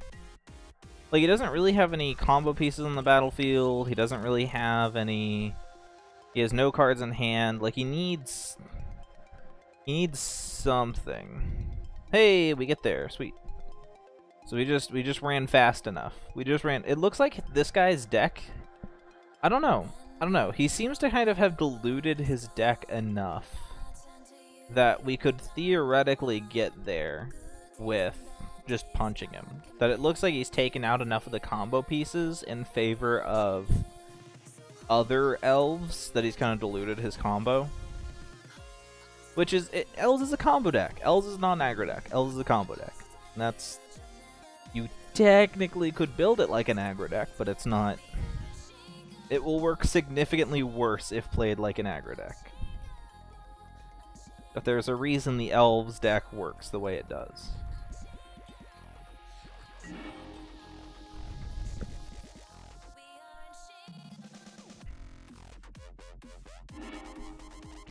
No land. Awesome. See? Previous match, 9 land. This match, no land. And there's nothing I can control about that. It's not like I have any bearing over whether I draw 12 land in my opening hand. I don't have control over that. Like, that's not something I have bearing on. If I'm going to draw 15 lands or if I'm going to draw 1, that's not something I can control, really. I just have to roll the dice and cross my fingers. Okay, there's a second land. That's good. That is infinitely more land than we had a few games ago. That's good. Leading with Javelineers is nice because it kills everything in the deck, basically. Like, Javelineers is kind of an all-star. Especially with Core Skyfisher. Because we can, like, Javelineers, ping a thing, Skyfisher, bounce it, replay the Javelineers, ping another thing. Well, the Javelineers is kind of a monster here, so that's sweet. Yep, he's gonna nom on an Essence Warden. Yeah. Do that. We bounce the Javelineers, we replay it next turn. Everything's good.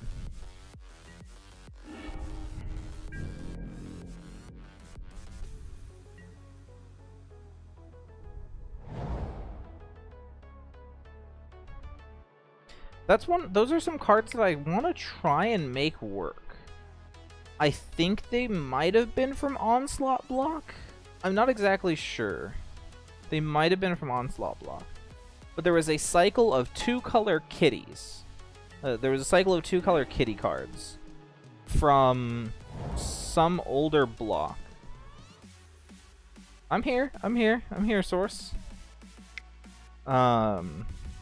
There was a cycle of 2-color kitties from, I believe, I don't know if it was Onslaught. It might have been like Mirage or one of those, but it was one of the older sets.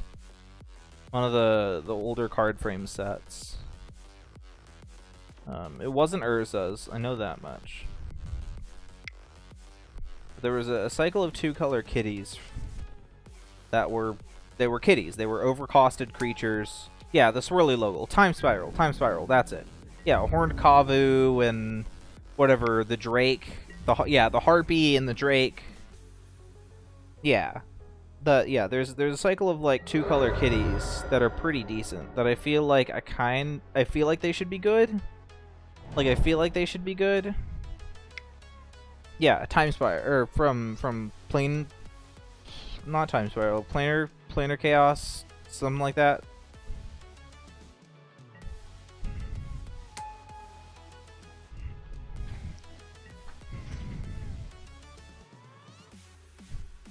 Planar Chaos, maybe? I don't know. I don't know how words work. English is hard. Yeah, but there was a whole cycle of like 2-color kitties that were pretty good. That I kind of wish they would do more of. Because clearly kitties are incredibly powerful. Clearly kitties are powerful. So if they could do more of those, I would appreciate it. I'm also playing against one of the least combo-y elf decks I've ever seen. It's an elf deck that seems to have kind of removed all of the combo pieces from it. And just is kind of on the beatdown plan. Like, it looks like just an elf deck on the beatdown plan. Which seems strange. Like, I've not seen him play a single Burstler Ranger or Quirion Ranger or Nettle Sentinel.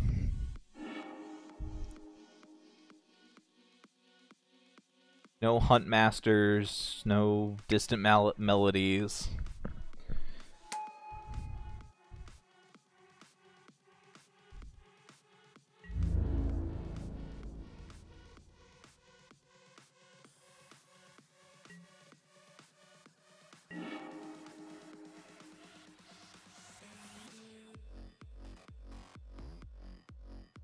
Yeah. Plane shift, that's it, that's it. Yeah, I know that, like, I've seen a Gruul aggro deck that runs the Horned Kavu. I played against one a long time ago that was running the Kavu.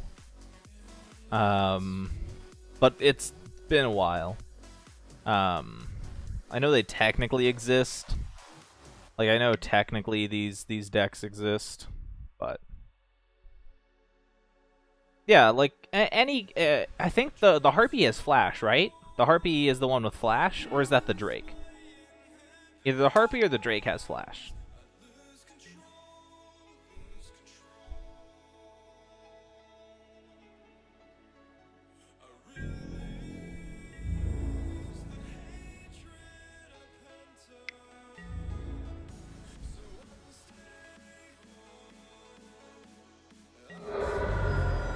Well, I mean, in Esper, you get reasonable amounts of life gain anyway.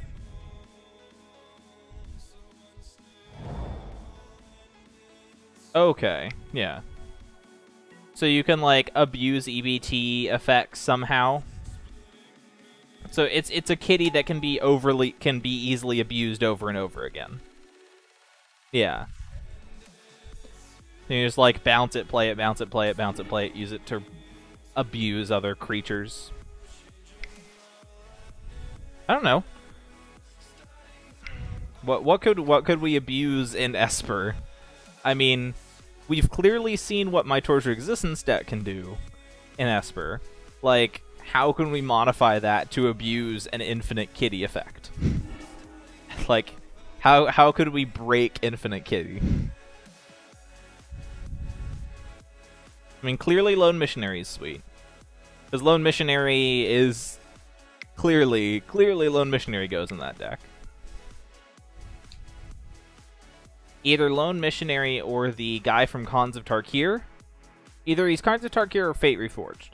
But there was a dude from one of the Khan sets that was a 2-mana 1/3 that when it enters the battlefield gains 3 life.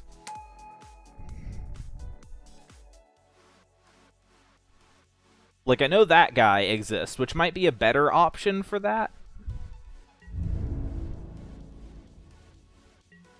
Oh, yeah, it's blue or black creature. Blue or black creature, that's right, blue or black creature. Huh.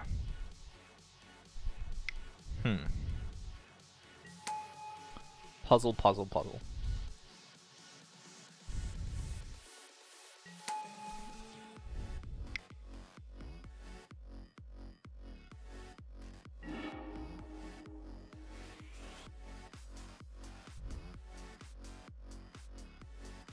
In oracles? I don't know. I feel like... I don't know. Is there any blue or black? I mean, Gary? Gary gains life? It could be a way to gain a lot of life off of Gary without playing a multiple of him. So you could just run, like, 2 Garys in the deck and get the same effect as you would from Mono Black, where you just, like, chain 15 Garys together. Except you don't actually have to run all 4. You can just run, like, 1 or 2 and get kind of the same effect.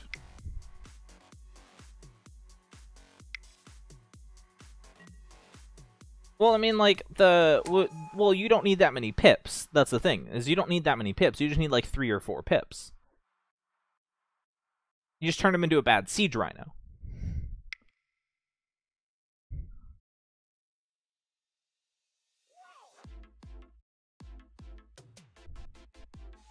You don't need that many pips, you just need 3 or 4 pips, turn them into a bad Siege Rhino, except you play him every turn forever.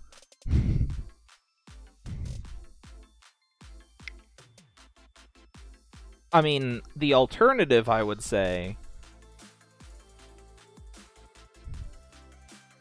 It's turn 5. Gary's 5 mana. 5 mana, if you do not have double colors by turn 5, like, if you are making 5 mana... there's a reasonable chance that you have double of most of your colors. That you're probably going to have double of your 2 primary colors. So if your 2 primary colors, like in Esper Teachings, or Torture Existence, my primary colors are blue and black. And then white is my splash color. Like, blue and black are my primary colors, and then white is my splash color. Most of the time, by the time I have 5 mana, or 6 mana, I will have double blue, double black, and 1 white. Is normally how it works. Is I'll have, like, double blue, double black, and 1 white. Is normally the way that my splashes work.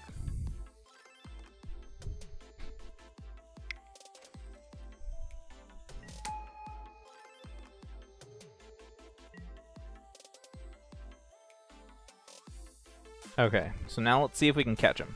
Let's see if we can get him. Can we get him?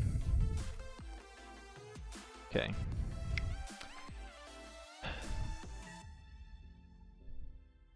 Yeah, either Gary or the vampires. But I feel like going with a Metalcraft sub-theme in a deck that's already trying to do EBT effect abuse might be a little bit rough.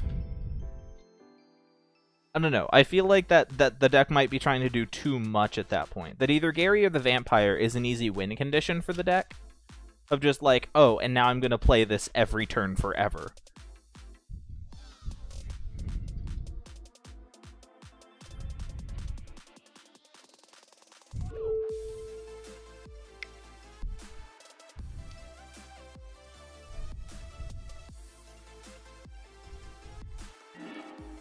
Yeah, but I don't know though if the better option is Gary or Vampires with a Metalcraft sub-theme. So, yeah, just playing Gary and the Harpy over and over with no other cards in play, you're netting 1 life through each loop. You're netting a 1-point life for you and a 2-point damage to your opponent every turn. Just by bouncing them. And you can do it, yeah, and you can do the bounce at the end of your turn. So you can play Gary, have him be a blocker, end of your turn, bounce, end of your turn, just like do the thing and then do the thing and it's all good. Because you can do the bounce at instant speed. Or the return of the Harpy at instant speed. You can like play Gary, have him be around as a blocker, do the thing, bounce the Harpy, next turn, play the Harpy, do the thing, do it all over. Okay. And now we see if he activates. I'm holding up this Holy Light. I'm waiting for him to tap Timberwatch Elf before I play Holy Light. Like, I will not... There we go. It's like, I am not playing this card until you tap that elf. I'm not playing this card until you tap an elf.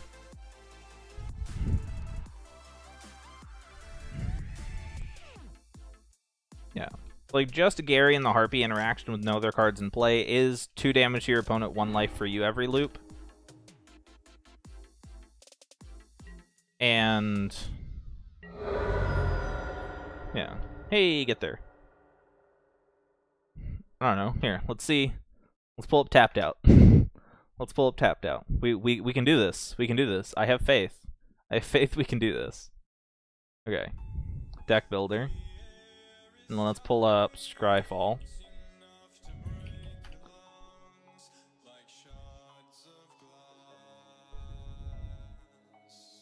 Okay, so we're in Esper. Blue, black, white.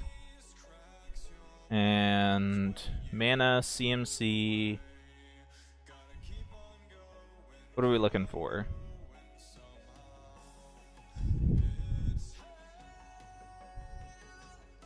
Pauper. Clearly it's a common because we're in Pauper. Okay, so we've got Harpy.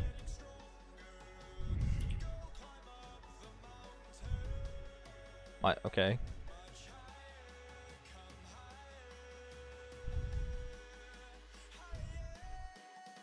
What if I set it to an ore? Okay. We'll find Harpy now. That's the Harpy it finds.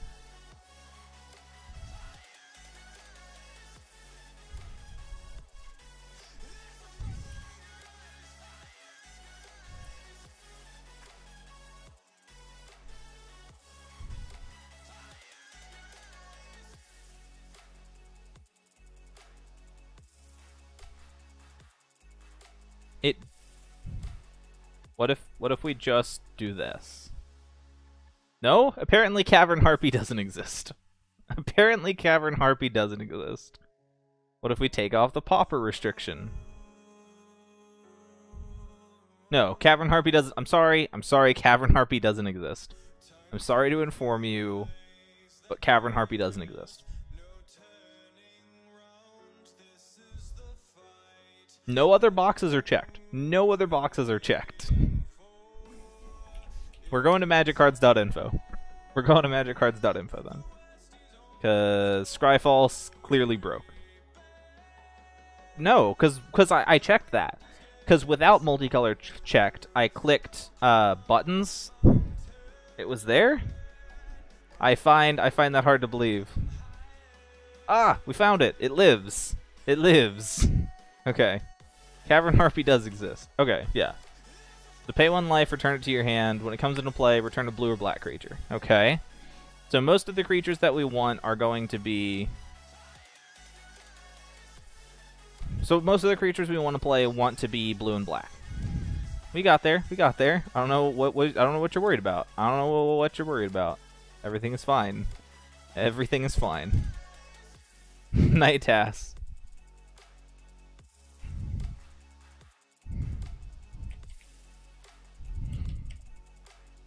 Esper Harpy. Okay, so most of our creatures we want to be blue and black, or black, clearly. We can have some white creatures in there, but most of the time we want our creatures to be blue or black. And we want Gary. How many Garys do we want? Gray, merch, and let's see. Will it give it to me?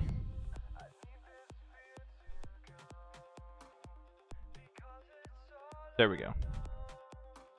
How many Garys do we want? 2, 3, 4, 17, 25?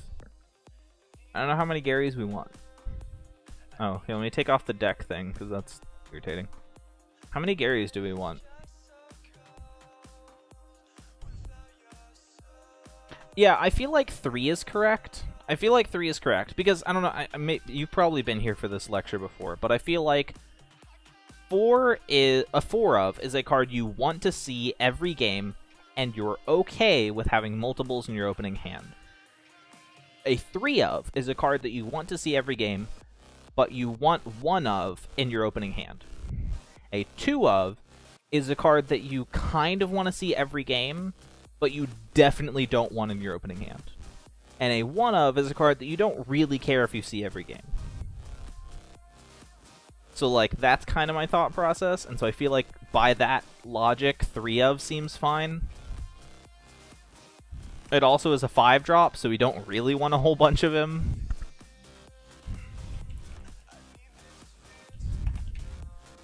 And let's go for blue and black creatures. Yeah, I heard that somewhere. I don't remember where I heard that from, but I heard that somewhere, and it has become a motto for me. Yeah. 4 ofs are something you want every game, and you want more than 1 in your opening hand. 3 ofs are something you want every game, but you don't want more than 1 in your opening hand. 2 ofs are something you want every game, but you don't want it in your opening hand. And a 1 of is something that you don't really care if you see every game. Huh, what is this? Lifelink. Has flying as long as an artifact card is in your graveyard. A 3-mana 2/2 flyer with lifelink and situational... A 3-mana 2/2 situational flyer with lifelink seems bad. Why? I think it's set on... Why is it set to auto multicolor?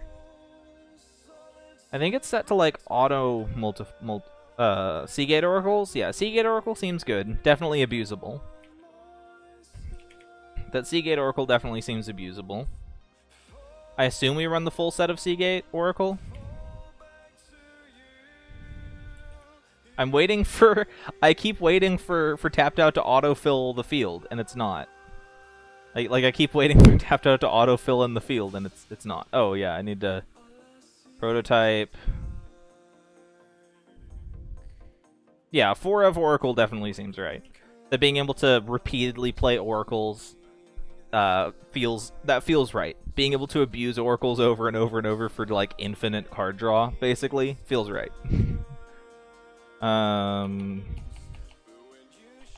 Value town. Okay, there. Now it is public. Okay. Why does it seem like it's set to multicolor by default? I don't want it to be set to multicolor by default. Like, there's clearly Chittering Rats, lock with Harpy. Yeah, Chittering Rats and Harpy is a hard lock of no, you never draw a card again. I mean, I don't... Also, awesome name, General Iroh. I support your name 150%. It is double black on a 3-mana card, so it's going to be a little bit rough to cast. Like, Gary is a 5-mana card, so by turn 5, you got a reasonable amount of time. By turn 5, you have a reasonable amount of time to find it. So I do like the idea of Chittering Rats, but I don't like it as a... Like, I think I want it as like a 2-of.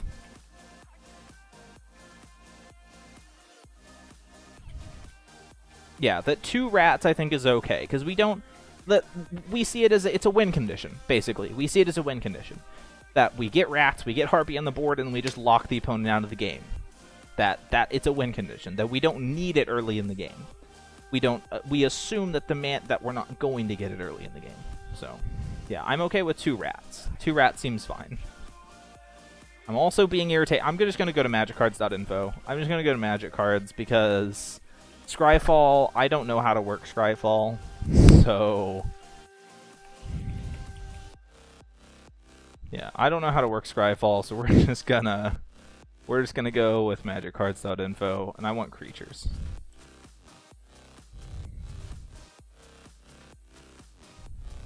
Why are there 2 instances? Oh, one has a space in it. I was like, why are there 2 instances of the word creature here? One of them has a space. Okay.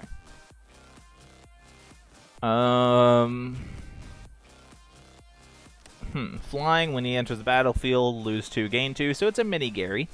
It's a mini Gary.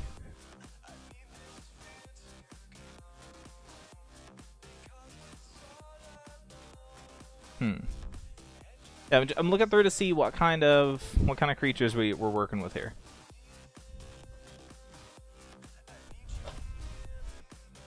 Do you play AQW? Yes, I make AQW YouTube videos actually. AQW, and this is kind of a shame. AQW makes for bad streams. It's not really entertaining to watch. It's just kind of me sitting here pushing 2, 3, 4, 5 and waiting around. But like there's not a lot of gameplay to AQW, and so it doesn't make for great streams. But I do YouTube videos, so there should be a description somewhere down below. Check out the YouTube video. That's where most of the AQW content lives. Streams are primarily TCGs and longer form content. But I do guides and stuff.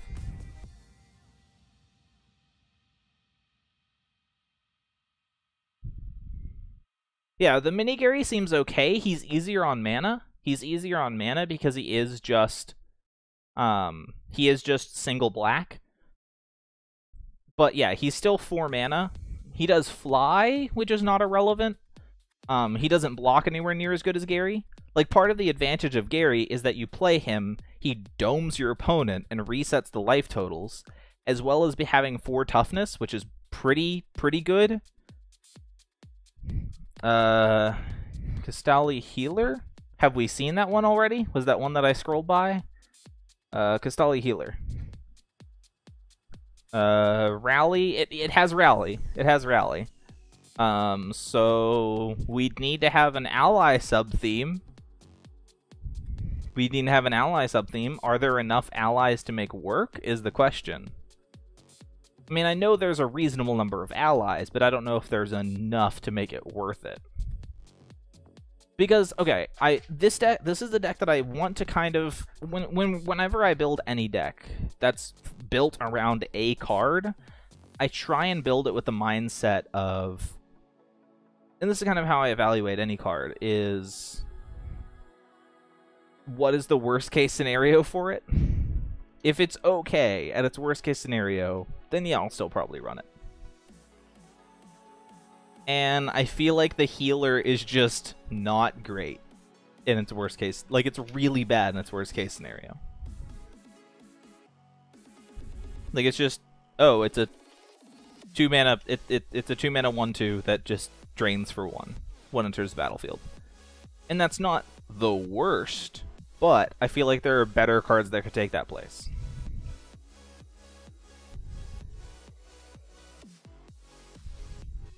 Yeah, but I want to live in a world where maybe we don't have Harpy. That's what I'm trying to figure out. It's like, what if we live in a world where maybe we don't draw Harpy? Maybe they kill it, or they counter it, or something like that. Like, I want to try and assume that maybe we don't have Harpy all the time. Ooh. Ooh. Ooh. Ooh. Okay. Okay. Okay. I can work with this. This seems like our friend. Yeah. Parasitic Strix.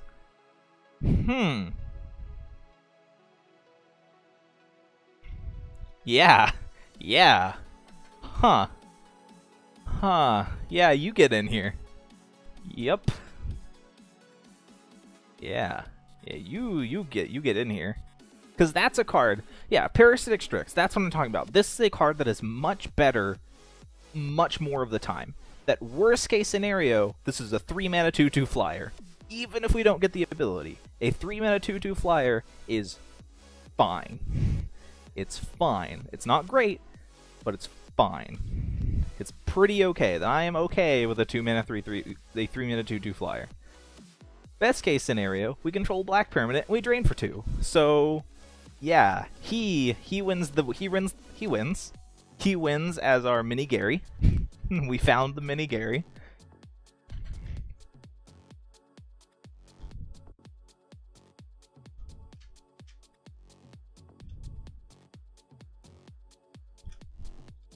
Yeah, we found our mini Gary.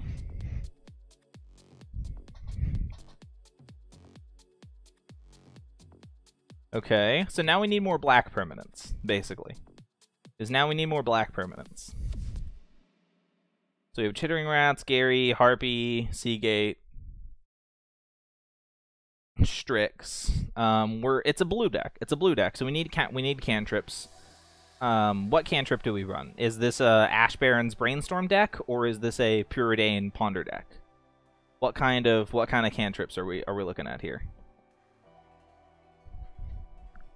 Yeah, Gary can stall definitely much better against aggro matchups. Playing a Gary on turn 5, gaining 5 or 6 health, and then just having it block everything is really useful.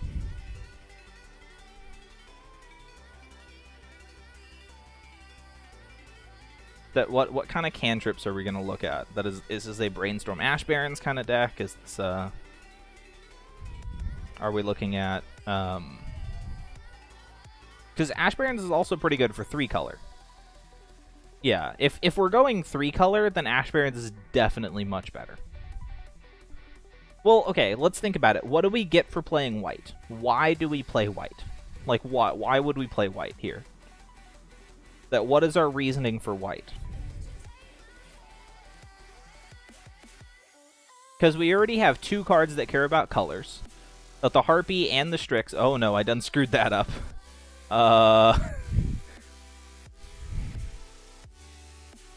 Okay. Let me save before I break it more. Like, why do we play white?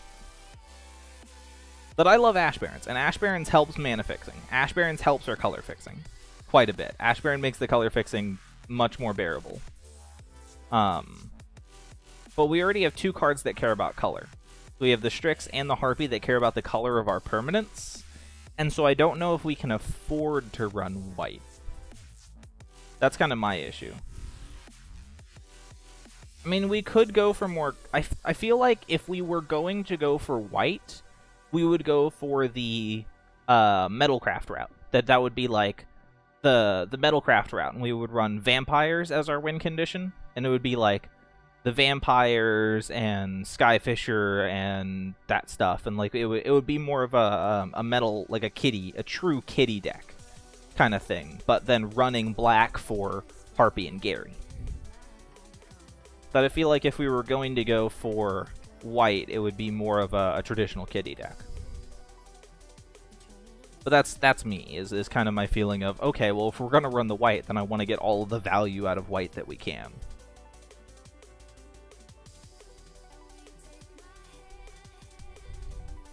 Hey, Zagara.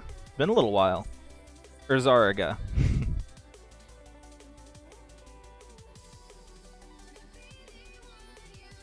I mean, really, for me, in my mind, why we move into white is Artifact and Enchantment Hate. Moving into white gives us an infinitely better matchup against Affinity. Plain and simple. Is that moving into white gets us an infinitely better matchup against Affinity. So... yeah, Agony Warp is pretty good. Agony Warp is pretty good.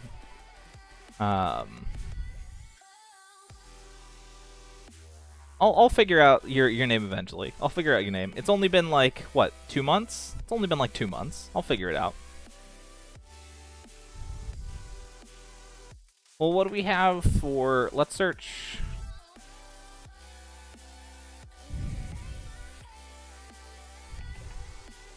well, what kind of kitties do blue have? What other kitties exist in blue and black? We know that there's the, Stalker. We know there's the... I think it's the Stalker? Dreamstalker? We know there's Dreamstalker in blue for a kitty effect.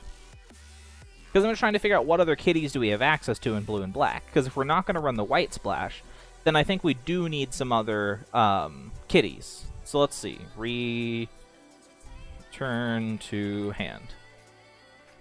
Go. So that's not great. And this is just that, but other more different. Yeah. I'm not getting notification when you stream. Do you normally stream? I stream early in the day. I stream pretty early in the day.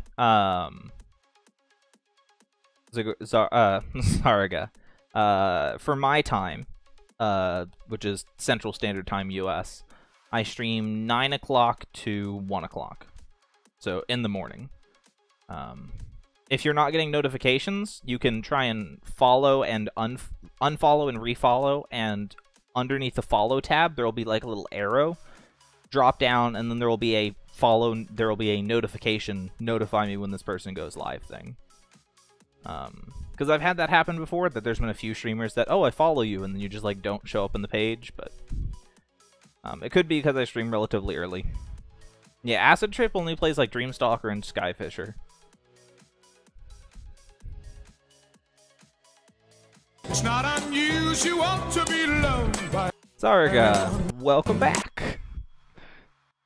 Return a creature you control to its owner's hand. If you paid the kicker cost, he gets +1/+1. That's not great. I mean, it's situational, which is kind of nice.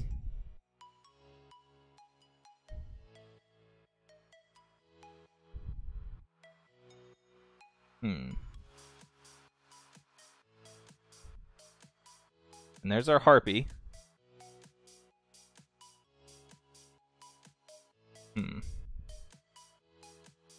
Yeah, I think our only other option is going to be the Dreamstalker. Yeah, it looks like the Dreamstalker is going to be our other option. Do we want Dreamstalker? Yeah. Well, I mean, Dreamstalker is return permanent. Yeah, it's a worse White Mane Lion, and White Mane Lion is still not amazing. I mean, the Merfolk is situational, though. It's a may effect. It's a may effect, not a have to, not a must effect. Which is not irrelevant, because you don't have to pay the kicker. So, I mean, it's probably worse than it, but... yeah, we can slot in a few Dreamstalkers. It's just blue and 1. It's just blue and 1.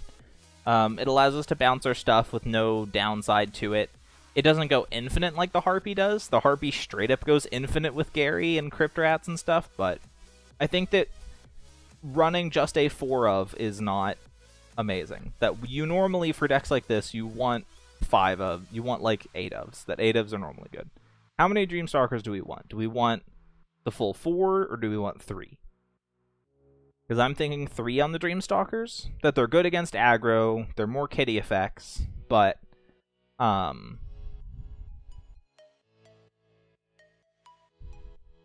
it doesn't really do anything on its own.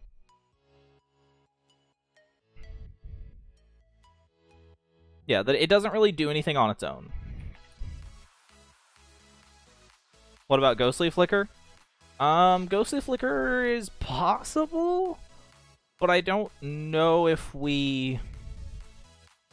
I don't know. A few Ghostly Flicker? Like, I definitely would say, like, 2. Like, if we're gonna go with Ghostly Flicker, I'd say, like, 2. Unearth? Well, how many... Let's see. How many creatures do we have that work with Unearth? Because I'm not against Unearth, but if we have the necessary targets for it. I mean... Yeah, most of our dudes get hit by Unearth. All our dudes get hit by Unearth. Yeah, I'm not against Ghostly Flicker, but I feel like, yes, it's in theme with the deck, that kind of abusing EBT effects.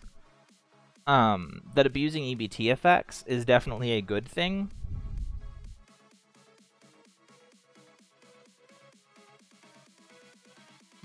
Abusing EBT effects is definitely a good thing. But I don't know if, I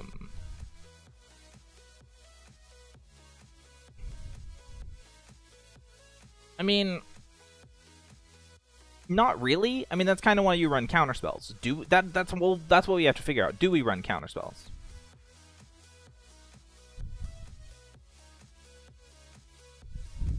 Do we run counterspells? That's the question that I have. Because if we run counterspells, then we can protect our creatures from removal, and we don't need to run Ghostly Flicker. But if we're either light on counterspells or aren't running counterspells, then I assume that we're blue-black. We're running a few counterspells, but how many counterspells? Because if we're not running that many counterspells, then I say probably a few Ghostly Flickers just to instant speed save creatures from removal. Just for if no other reason than to save dudes from removal.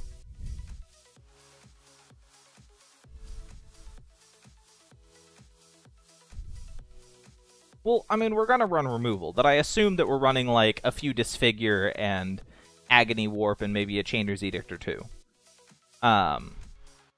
But... Yeah, this definitely seems like a more tap-out control deck, that you want a lot more instant speed stuff. It feels like a lot more... It does feel like a lot more of a control deck, that you play, like, Seagate Oracle is, like, your only main phase play. It definitely feels like Seagate Oracle is, like, the only time you ever play something main phase. That almost everything else wants to happen on instant speed.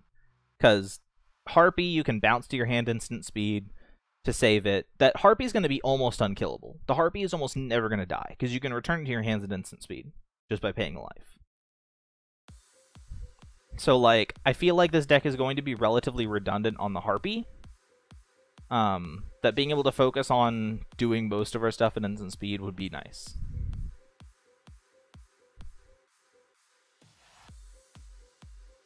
Yeah. So, okay, so we're clearly running counterspells. Now that that's sorted.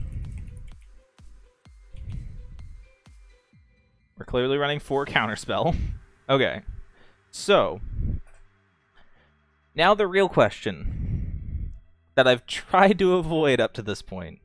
We've been talking about EBT effects, Spell Stutter Sprite. I'm just gonna wait. I'm gonna wait for chat to come up.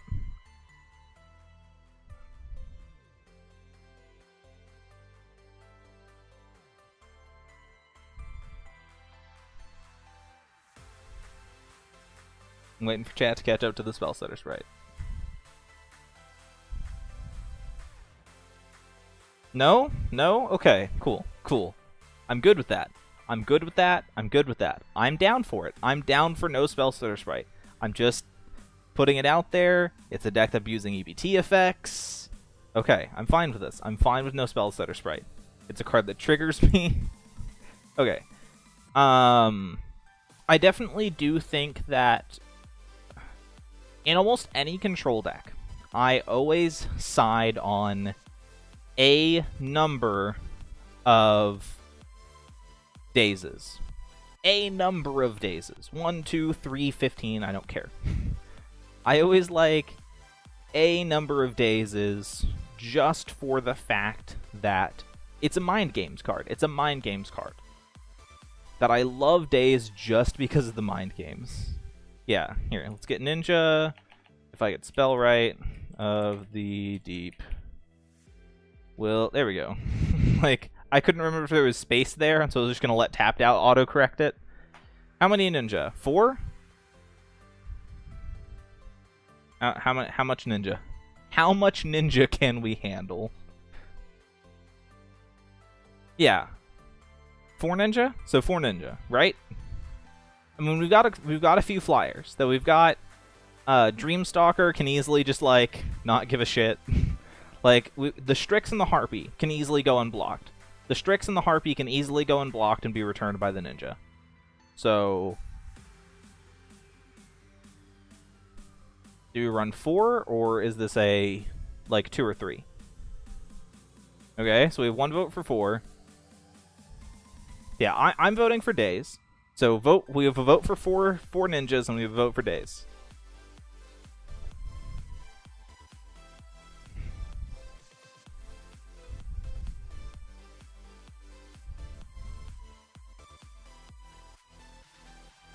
Our curve is a little bit heavy on 2 drops. Yeah, our curve might be a little bit heavy on 2 drops. One of the whatever the other guy. I don't like 3 dazes. I don't know. 3 dazes seems a little bit greedy. 3 dazes seems a little greedy to me. Not 2. Okay, so not 2 ninjas. So right now we're figuring out like 3 or 4 ninjas. I'm kind of erring on the side of 3 because we don't have that many flyers. We have a few flyers, but we don't have that many flyers. So I feel like the ninja's not going to get in that often for free. But this is not Mono Blue Delver where we have 15 flyers every turn and we're guaranteed to get one of them in. I don't know. 3 days seems a little bit greedy to me. It definitely... I don't know.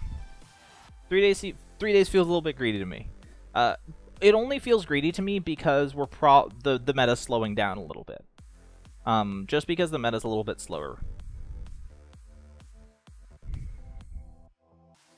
Because as we see more teachings and Torture Existence and Mono Black Control, that Days gets worse. Just in general, as there's more control decks, Days gets worse.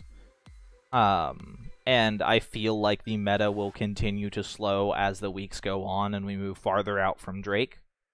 And I feel like 3 days is a little bit greedy for that kind of situation.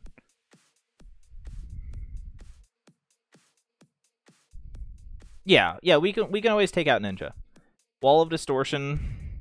What is Wall of Distortion? To the thing. Is it gonna autocorrect? Is it gonna auto fill the field for me? Target player discards a card from her hand. Yeah.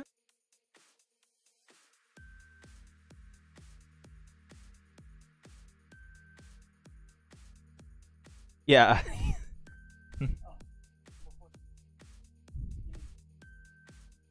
Okay.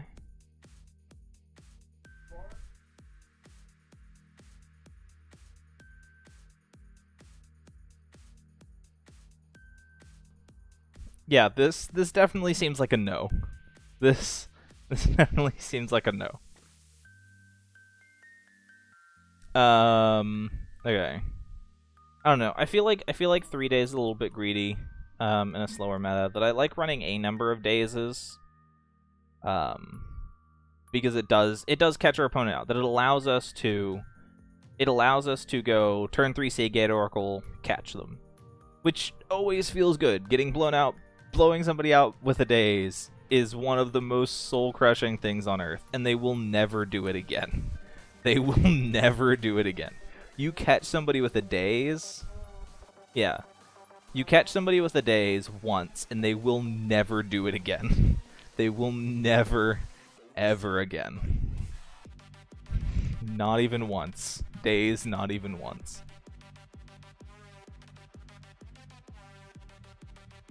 Yeah, if we could run 1.5 dazes. If we could run just enough dazes to guarantee that they would see one. If we could run just enough dazes to guarantee that they would see one in a game. Okay.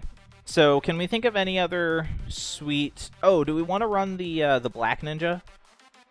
Do we want to run the Black Ninja? I forget what it's called. The ones that make your opponent discard 2. The ones that make your opponent discard 2. Do we run that guy? Do we care? Does this deck want Ghostly Flicker? That's one thing we were talking about, is we're kind of working on it. Days, alternate cost. Yeah, Akiba gang. Days is a counter. It's a Pierce Spike with alternate cost. 1 and a blue for a Pierce Spike with alternate cost to return an island to your hand. So it's a Force Spike that you can pay for 0 mana. So alternate costed Force Spike. Wreck 'em, Ralph.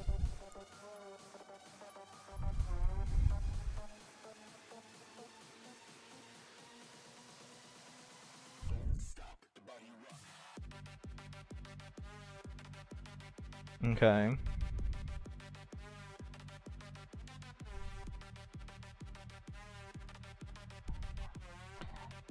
Dimir Infiltrator? I mean, the Infiltrator is actually really interesting, because in a lot of situations I would be like, oh, well, we can run Muddle the Mixture. But the Infiltrator can be played as a creature if needed, and then with one of our kitties can be bounced and transmuted. So, like in a lot of decks, if you're looking for a transmute on 2 drops, you Muddle the Mixture. But the Infiltrator is interesting here. Yeah, we can bounce it.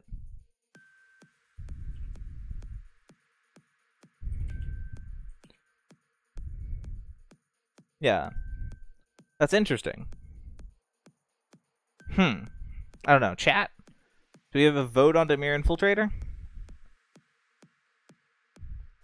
Can we get a vote on Dimir Infiltrator for counter spells number like whatever through whatever? I mean, it also is extra copies of Cavern Harpy and Dreamstalker and counter spells and Days and whatever other 2 drops we throw in. Okay, so we've got 2 yeses on Dimir Infiltrator. It might be slow. That's true. That's true. It might be a little slow. That we may or may not want to be tapping out for it. But you can do it as an instant, though. Transmute can be done as an instant, correct? No, Transmute's a sorcery. That's right. Transmute's a sorcery. Oh, Transmute's a sorcery. Yeah, that makes it odd. Do we run 1? Do we run 1? Because I like it. I like it in theory. I like it as an extra copy of our kitties. I like it as an extra copy of a few of our other cards. So maybe a 1 of? What do you guys feel about the Infiltrator as a 1 of? A 1 of as a, like, 5th copy of some of our kitties. Yeah. Okay.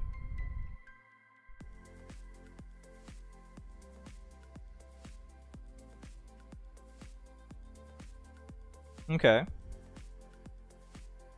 Mole Drifter? Oh, because I just haven't typed it yet. That's we're gonna go with that's the only reason. There. 4 Mole Drifter? 3, 4, 17, 12. I mean, I'm gonna hit 4 unless somebody yells. Unless somebody tells me otherwise, I'm going with 4. Unless somebody tells me otherwise, I'm gonna go with 4. 5? Yes, the answer is 5 Mole Drifters. The answer is, in fact... I mean, if you could run 5 Mole Drifters, a lot of decks would. If you could, I know a lot of decks would.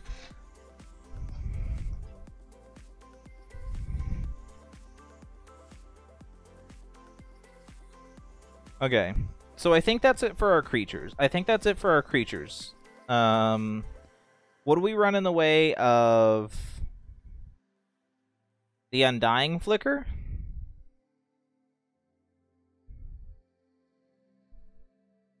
The card that just gives somebody Undying? Undying Evil?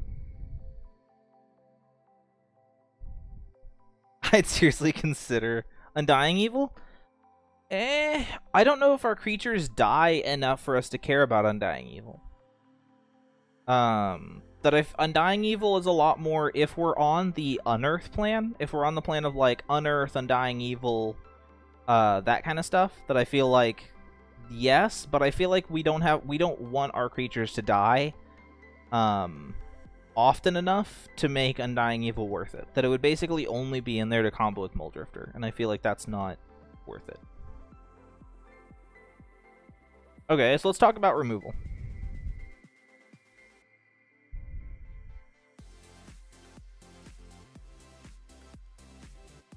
I don't know. I feel like rather than Undying Evil, I feel like I would rather Ghostly Flicker because it hits permanents.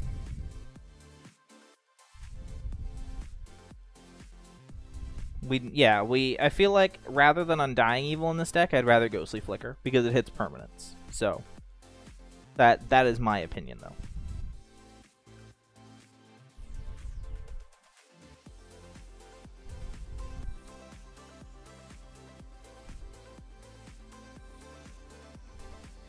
Yeah.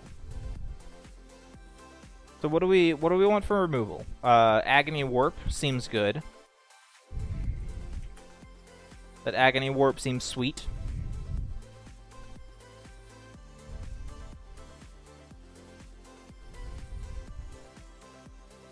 Oh, glue. So for removal, like, what? Disfigure, Agony Warp, Chainer's Edicts, kind of your general suite of Dimir removal.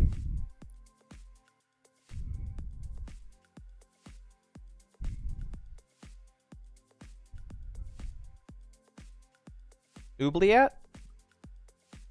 Oubliette is interesting because we can move it around. Yeah, Oubliette's interesting because we can move it around. Autocorrect. Yeah. Oubliette's interesting because we can move it around. So we don't have... In a lot of decks, when you're playing a O-Ring, you're like, oh, you don't want to O-Ring something early. Because you're like, I O-Ring it, well, what if they play a Gary? Or something? What if they play, like... a Gurmag Angler. I want to get that rid of. So, like, you can kitty it back and then do the thing. Yeah, I don't know. Oubliette's interesting because we can kind of move it around to an extent, but I don't know if it's good enough. I don't think this is a deck that's trying to one-shot somebody with Gary. This is not MBC. This is not trying to one-shot somebody with Gary. This is, like... this is a lock out of the game with Gary. That you use Gary and the Cavern Harpy to just lock your opponent out of the game. Where it's like, no, I'm gaining life every turn, you're taking damage every turn, and there's nothing you can do about it. That seems a lot more like what we're trying for here. That this is not a just like play a Gary, nuke for 12 kind of deck. This is play Gary for 4 or 5.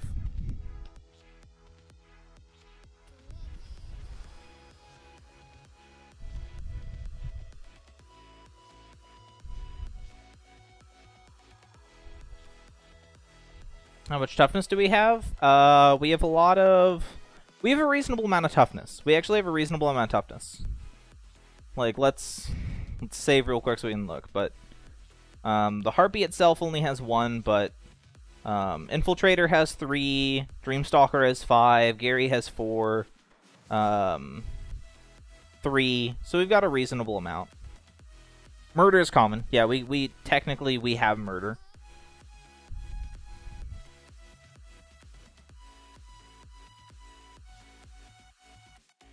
We theoretically could get away with one or two, with like one Evankar's Justice main, one side. Because the Harpy can save itself. The Harpy can save itself from the Evankar's Justice. So like, play Justice, bounce Harpy. Harpy gets the fuck out, everything else lives. Kind of thing. Oh, Phyrexian Rager! We didn't think about that. Phyrexian Rager is sweet. We do need more black permanents. We do need more black permanents to help trigger the Parasitic Strix. For Parasitic Strix, we do need more black permanents. To Phyrexian Rager. Thank you. Thank you for that.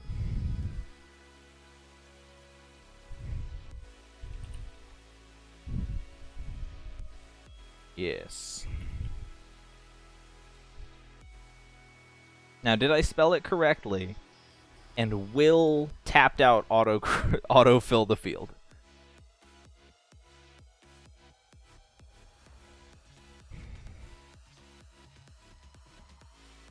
I don't know how to spell Phyrexian.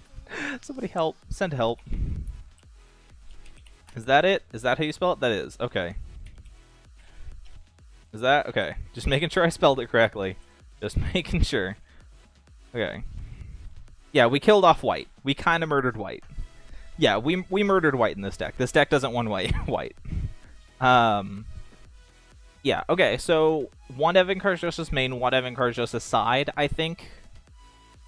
Might be correct.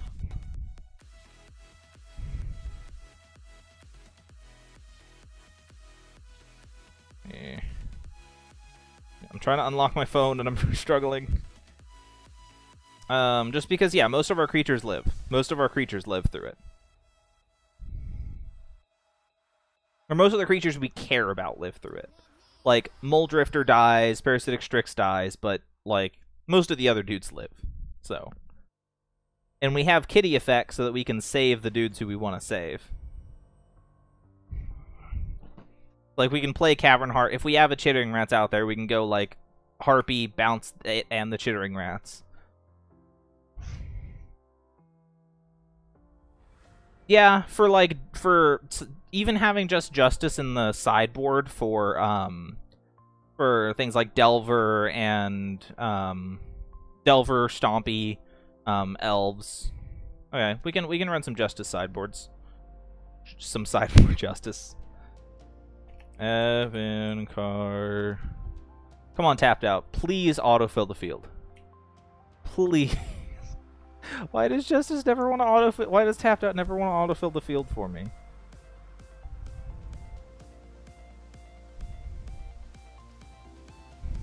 Why does it not want to autofill the field for me? Please? No? Okay. Because I don't know how to spell this.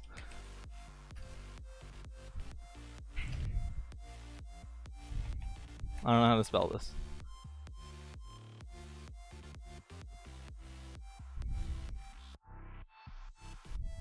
Okay, Evan Carr. I have some in paper. They're literally like 2 feet in that direction. I could just go look. But come on, tapped out. Autofill the field.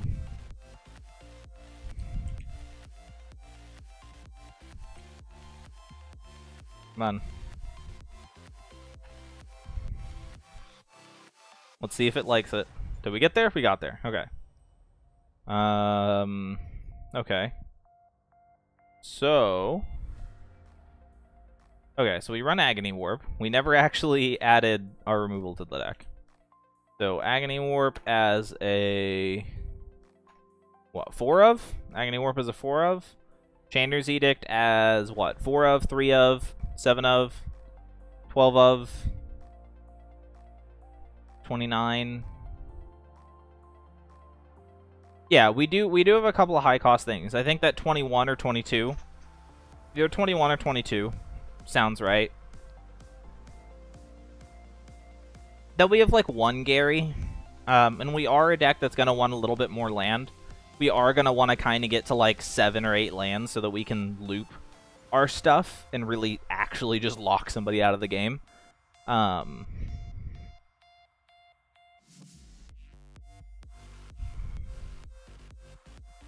Yeah.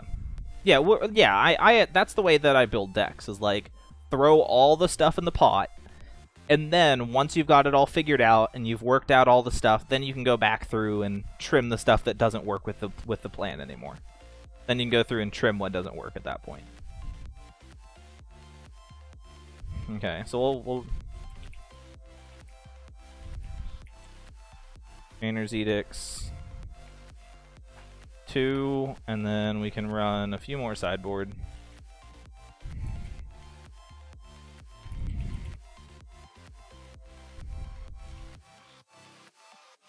Yeah. So for land, let's go. Well, let's do the gain lands and simple. Well, okay, we never figured out what cantrips do we want. Okay, clearly we're playing blue. We want cantrips. What kind of cantrip deck is this? Is this Brainstorm? Brainstorm with Ash Barrens? Is this just Ponder Preordain? What are we running? What are we running for? Oh yeah, we're definitely running Orflux. Orflux is a thing that happens. What do we like in the way of cantrips? Because I'm thinking Preordain, or I'm thinking, yeah, I think I like Preordain here.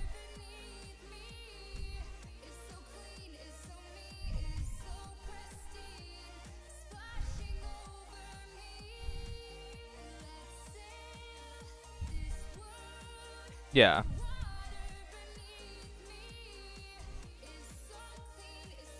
Ash Barrens does kind of combo with the Dreamstalker. If we run it, do we run Aqueducts? Do we run Dimir Aqueduct is the question. And how many tap lanes do we want? Because if we just run like Dismal Backwater, and is it Dismal? I'm gonna do it this way. I'm gonna do it that way. Seriously? Tapped out? Can you not? 2 Aqueducts and a Backwater? Just 2 Aqueducts and a Backwater? Rest Islands and Swamps? There we go. You got there. Got there tapped out.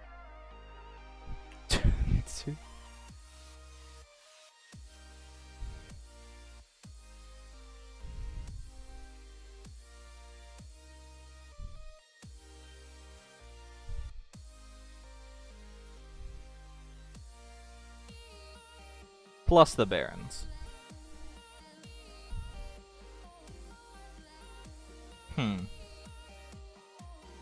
Okay. So 1 Backwater, Dimir.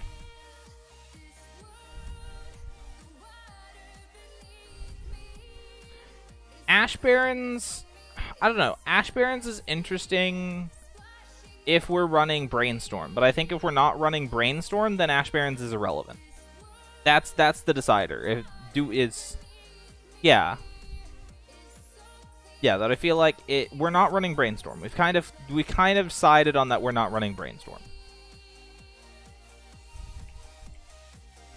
And when we're not running Brainstorm, then Backwaters are the Ash Barrens is kind of not unnecessary at that point. If we're running Brainstorms, then like Aqueducts and Ash Barrens are awesome at that point. But without Brainstorm, I feel like it's kind of unnecessary. Yeah.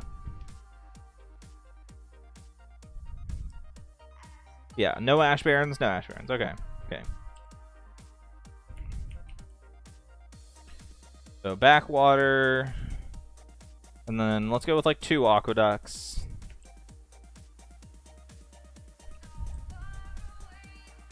Come on, autocorrect. There we go, we got there. Okay, so Backwater, Aqueducts, Preordains, and then what, just like 10 islands, 4 swamps kind of thing? I don't know, it's like 9,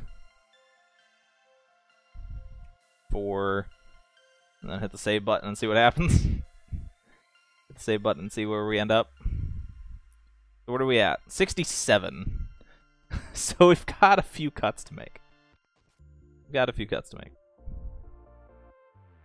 Cycle lands? I feel like cycle lands are also in a similar situation to the Aqueduct, to the Ash Barrens. I feel like this is a deck where we want as much mana as possible.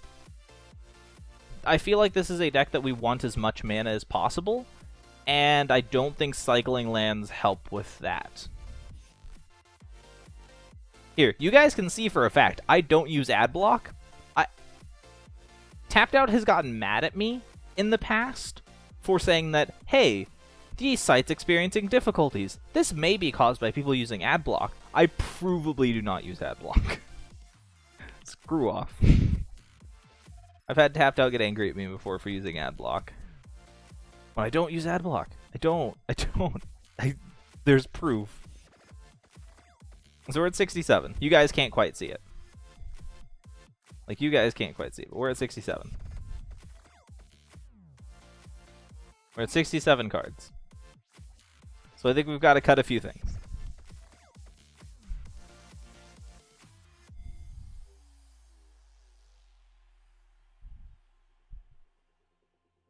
And we do probably need a few more lands. We do need a few more lands, probably. So let's just to drive the problem home, let's throw out a few more lands. Just to really make it so that... Oh yeah, 69. So we've got 9 cards to cut. 9 cards to cut here. Okay, so... Okay, so the plan is to be a control deck. So we're a control deck that finishes the game with a hard lock. That's the plan. We're a control deck that finishes the game with a hard lock using Cavern Harpy and X. Cavern Harpy and X to win the game. Okay, can we... Is that... Are we agreed? Or control deck that uses Cavern Harpy plus X to win to lock out and win the game. Yeah, I kind of wanted Dreamstalker just as like Cavern Harpy number whatever. But and it's nice against aggro. The Dreamstalker is nice against aggro, but I do feel like it's a little bit redundant. Like redundancy is good, but like this might be bad redundancy. Yeah, that Ninja might be enough. That maybe we don't need the Dreamstalkers, that the Ninja is just enough bounce effects. Yeah, between the Ninja and the Harpy, that we have enough bounce effects, and we maybe don't need the Dreamstalker. So the Dreamstalker is very good against aggro, but that's why we have Evankar's Justice in the sideboard. So we also have like Seagate Oracle and some life gain, so I think we're okay for aggro. I think we've got a reasonable aggro matchup. Do we need all 4 Mole Drifters? I say no. I normally when I build decks, unless I really plan on going super late game, I don't like... Well, how many black cards do we have?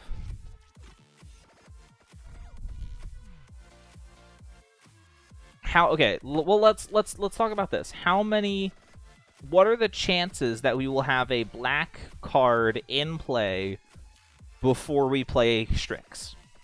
Like, on average. Like, 50% of the time?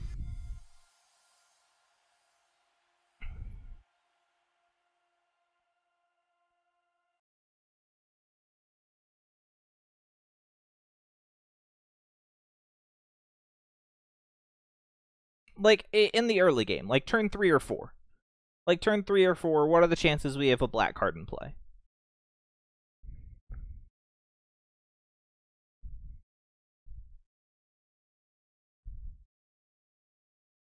Is this deck good? We don't know yet. That's what we're working out. That's what we're figuring out, Penguin. And is a 1-of. I don't know. I kind of like the Strix because, like I've said earlier, the Strix, worst case scenario, is a 3-mana 2/2 flyer. Worst case scenario, 3-mana 2/2 flyer.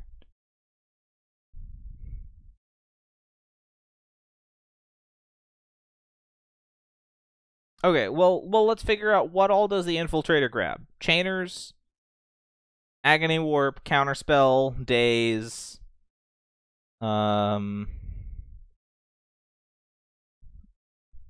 and Cavern Harpy.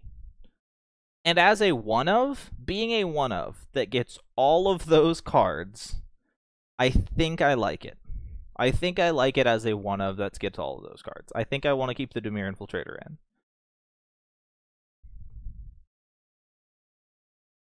Like, it's legitimately a useful card. It gets a lot of cards for us. That it tutors for, like, 50% of the deck. The dude legitimately tutors for, like, 50% of the deck. I think it's okay.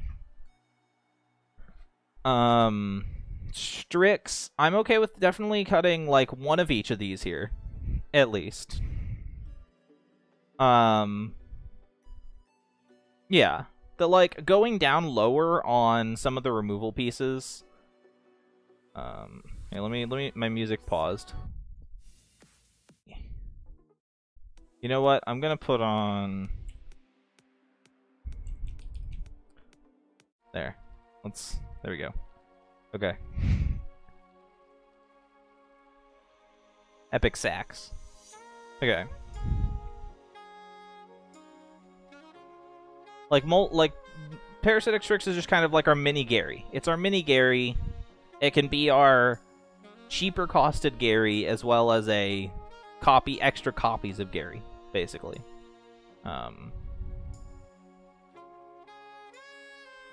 By turn 3? Yeah. And that's not bad. That's for what it's worth with Strix. Okay. Yeah, it's extra copies of Gary. Okay, so let's refresh the page, see. So we're at 62. We're at 62 right now. Chittering Rats is a hard lock. Like, Chittering Rats is our lock. Chittering Rats is one of our win conditions. And I don't think we cut the win conditions. So, like, win conditions and Gary, Strix, Chittering Rats, those are win conditions. That's how we make them stop. Do we need... We have full 4 of the Ragers and the Sea Gates.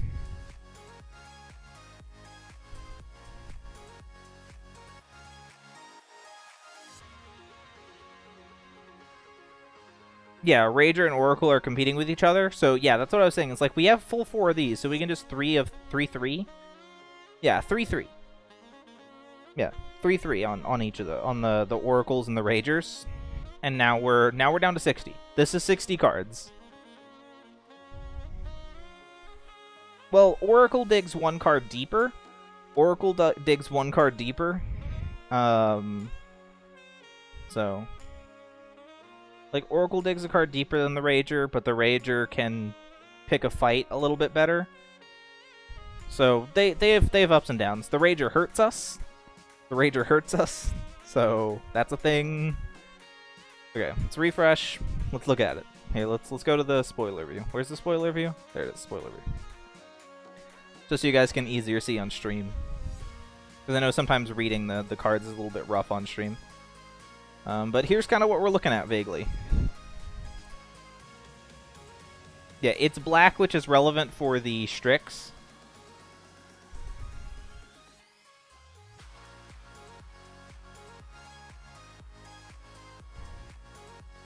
So this is our 60 cards as of the moment. We can change it still. We're totally fine with changing it still. But this is our 60 cards at the moment.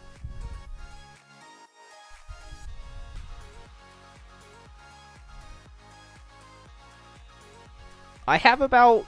How many of these cards do I have right now? I have these, I don't have most of these cards. So if we want to play this on stream, I'm down. But I don't have most of these cards. Just so you guys are aware, I don't have most of these cards. But yeah, this is what we're looking at right now. I'm relatively happy with this.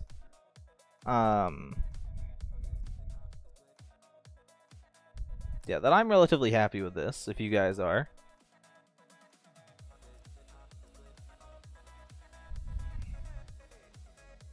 Here, let's export deck, download .deck. Okay, and let's, yeah, slide this over here. Yeah. Open that back up. Okay, go to collection, Pauper, deck, import. No.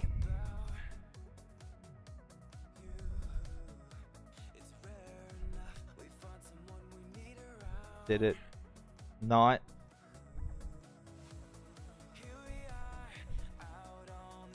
Did it not download?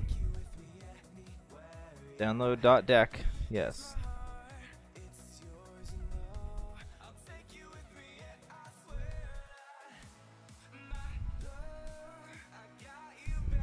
.deck.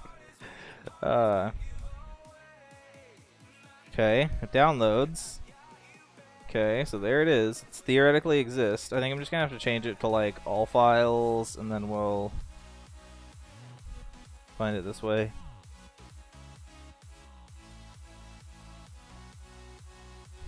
There it is. There it is. Okay. Esper, Harpy, Popper, go. Okay. There.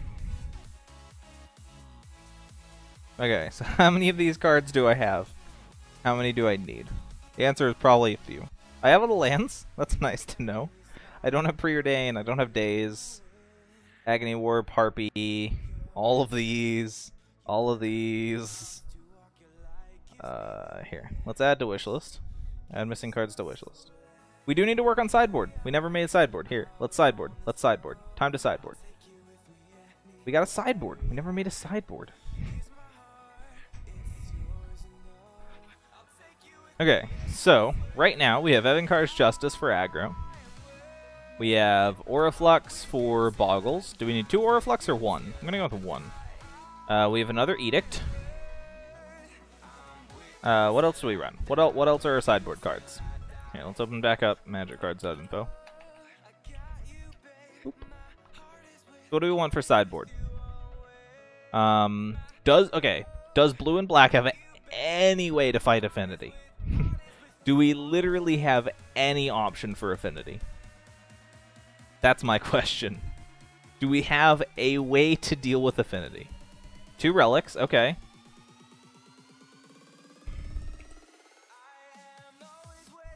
Relic of Progenitus, 2. Okay. Does Dimir have any way to fight Affinity in any form? I don't know. Annul? Yeah. I mean, we are a control deck, so Annul's not the worst thing. Steel Sabotage?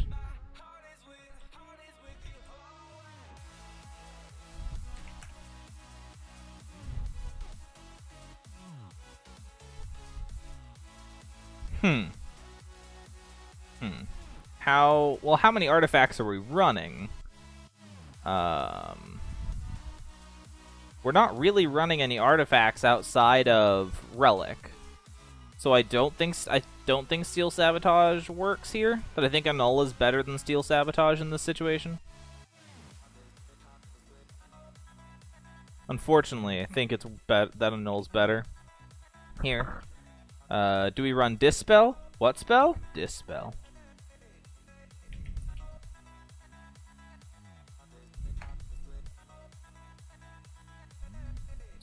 Well, Hydros or Dispels? That's the question. Hydro or Dispel?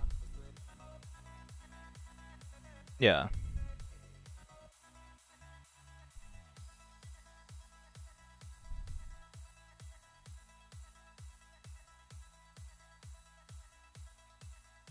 Yeah, but Annul does double duty though. Annul double duties. So I think Annul's better than the Sabotage here.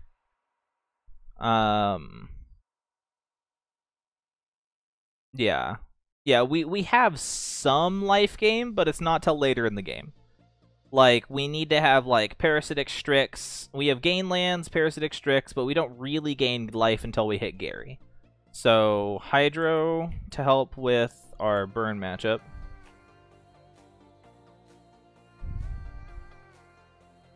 Two, 3. I'm gonna go 3 until told otherwise.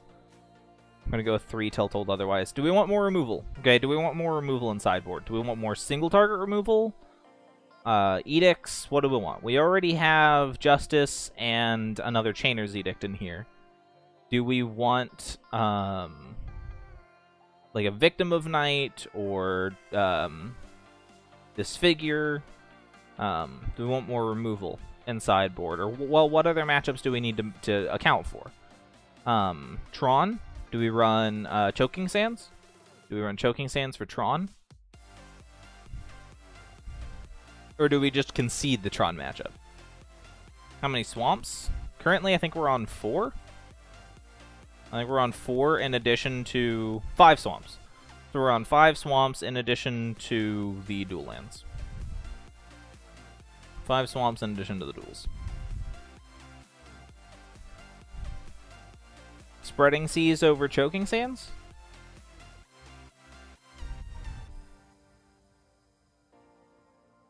Well, what do we do? Spreading Seas or Choking Sands?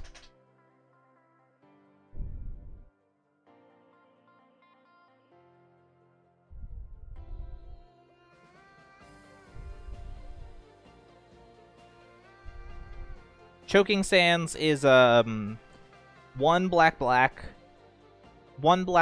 destroy target non-swamp land. If it's a non-basic, that land's controller takes 2 damage. Seas is easier on our mana. This is correct, as well as it cantripping.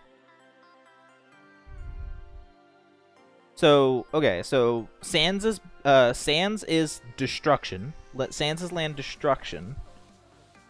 Seas is easier on our mana and cantrips. So what do we find more important? Do we need the card draw as well as the better tempo, or do we want the just land destruction? Do we need it to go away, or are we okay with just slowing them down?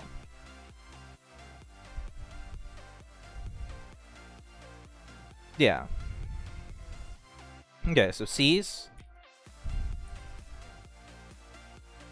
Spreading Seas. Yeah, the tempo over the land destruction. Okay, I'm fine with that. That works. So what other matchups do we need to care about? Well, how many cards do we have? Let's just save real quick how many sideboard cards we have. 13. So as of right now, we have 2 more slots to work with. So we have an Auraflux for Boggles, a Null for Artifact and Enchantments, Evankar's Justice for aggro. We have Chainer's Edict for just more general removal. Hydroblast for burn and any deck running red. We have Relic for graveyard decks. We have Spreading Seas for decks running dual lands and stuff like that. Shrivel. Shrivel's possible. Do we want Shrivel or Echoing Decay? Shrivel or Echoing Decay?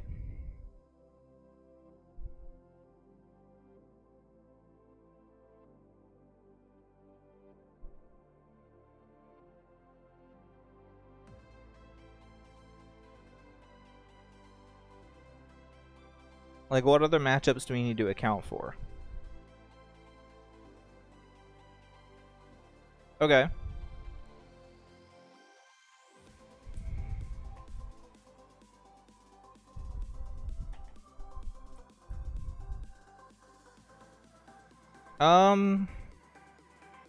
Huh. Crypt Rats has some interesting interactions. Okay, think about this. Crypt Rats has an interesting interaction with the Harpy, being that Crypt Rats on... Okay, so you play Harpy, Harpy trigger on the stack, Crypt Rats trigger on the stack, Harpy bounces itself, like, or activate Crypt Rats, Harpy doing the thing, like, we can do stuff. You can save your own Crypt Rats. The actual way that the stack needs to work out, I'm trying to figure out in my head, but you can, I know with the Harpy, we can save our own Crypt Rats from it killing itself. I mean, it's not awesome, but, so do we run Crypt Rats over Evankar's Justice, is the question. Because I feel like Crypt Rats and Evankar's Justice do the same thing. They're basically the same card. One's a spell and one's a creature, but they're basically the same card. So is it Crypt Rats? Is it like Shrivel and then Rats? Yeah. Because that's what I love in Tortured Existence, is when it's like activate Crypt Rats, and then you just have it sitting in the graveyard with a Tortured Existence on board, and then your opponent's just like, oh, I can never play creatures again.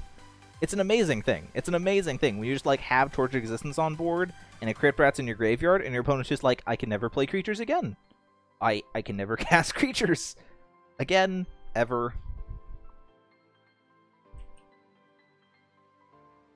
Shrivel is definitely easier on our mana. Shrivel is easier on our mana. It's cheaper. Well, you don't have to.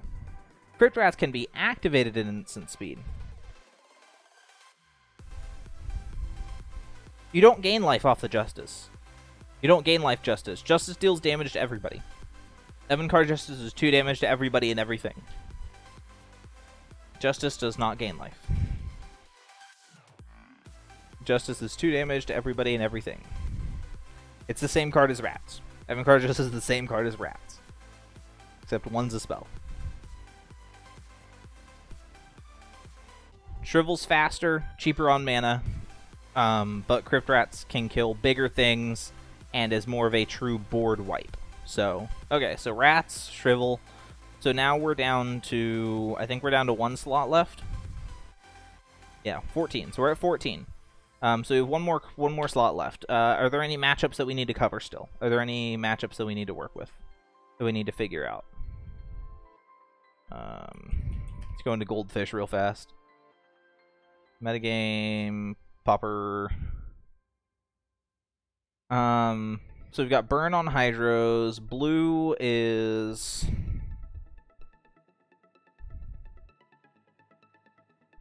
Why is the featured card not having Cavern Harpy? Because I haven't set it to it. I will fix this issue. This will be corrected. There. It has been corrected. Okay. Having jammed against Delver a ton, I'd okay. Yeah.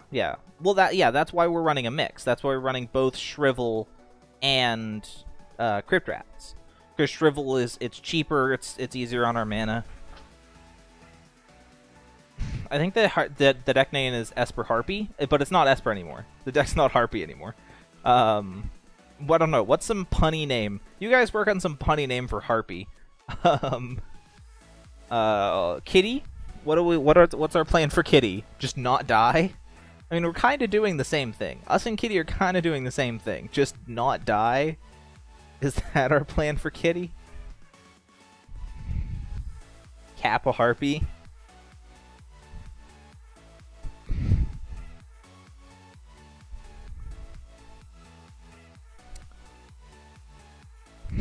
Don't die. Deck. Just live long enough. That's the deck. Just live long enough. Oh, how do we beat Teachings? How do we beat Teachings? That's a question. That's a question I want to pose to you guys. Do we lock them out? We do have Dispel. No, we don't have Dispel. We have that spell. We don't have Dispel. We have Hydros. Do we run Dispel and a Dispel in addition to Hydro and a Null? Because I'm okay with a Dispel as well. Because we have Hydro and a Null. Duress! Thank you. Duress. We got there. I knew I was missing something. Duress. Okay.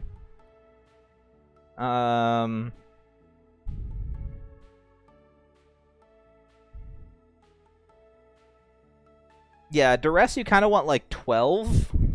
You kind of want like 12 Duress. Do we need 3 Hydros then? Do we need 3 Hydros, or do we want to get away with 2? Can we get away with 2 Hydroblast?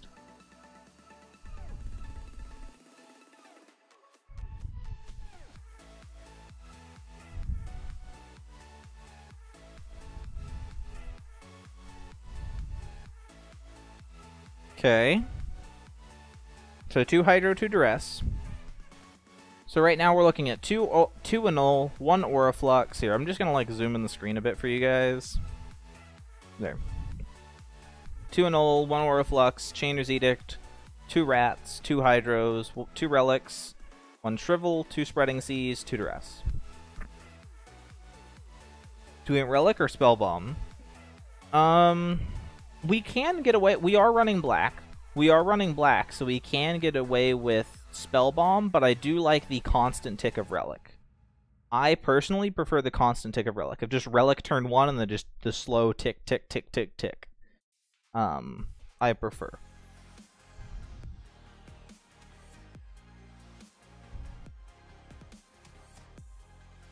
Yeah. We are not running that many tapped lands. We're not running that many tapped lands, so we can get away with a Bojuka Bog main board. That it's something we could easily do. We could easily do a Bojuka Bog main board, and it wouldn't really hurt us. But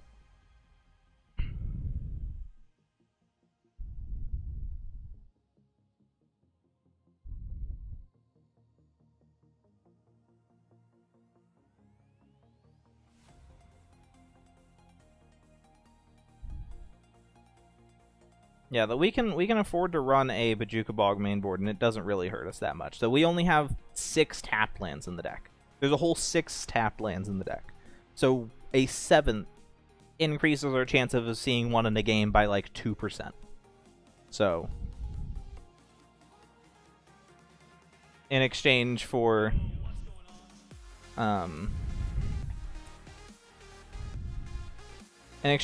giving us a much better matchup against graveyard-based decks. Okay. Test hands? Yeah, we can check out some test hands. Draw hand. Okay, so turn 1, turn 2. Top card of our library. Seriously? This is where they put the ad? This is where they put the ad? Next card in our deck is Edict. So we have turn 3 Cavern Harpy, turn 3 Agony Warp, turn 3... We can play everything here, turn 3, except for the Ninja. So everything in our hand we can play turn 3 off of this. And this is with 2 tapped lands. This is worst case scenario here. This is the worst case scenario, 2 tapped lands in our opener. And we can still cast everything on our deck turn 3. So, it's not awful. Okay. Island, Aqueduct. Island, hold up for days.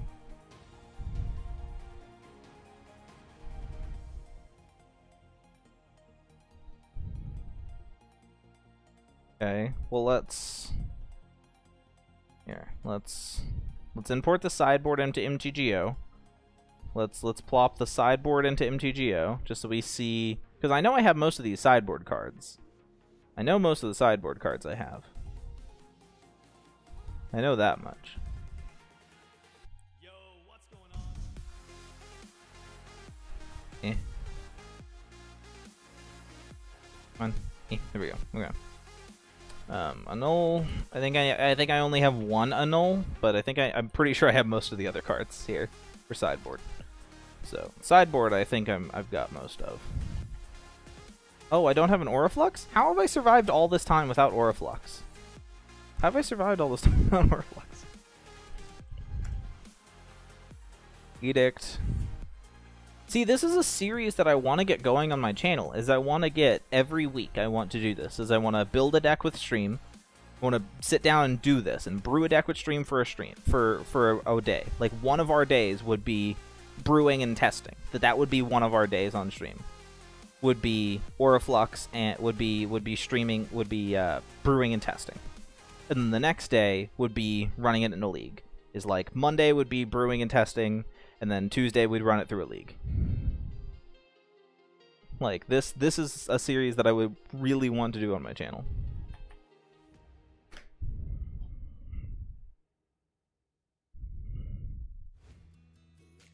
Duress.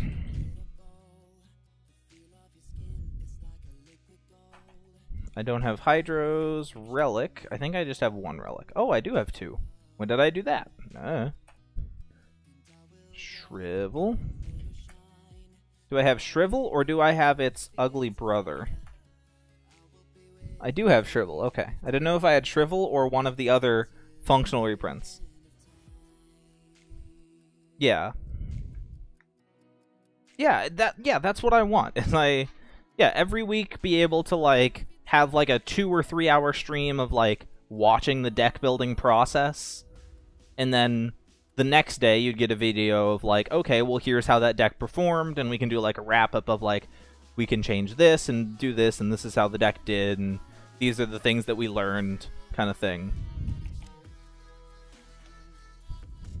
No spreading seas. Okay, okay. So, now let's go back to quantity. 0. Hydro. Yeah. I'd love to. I'd love to do that. I really would. That...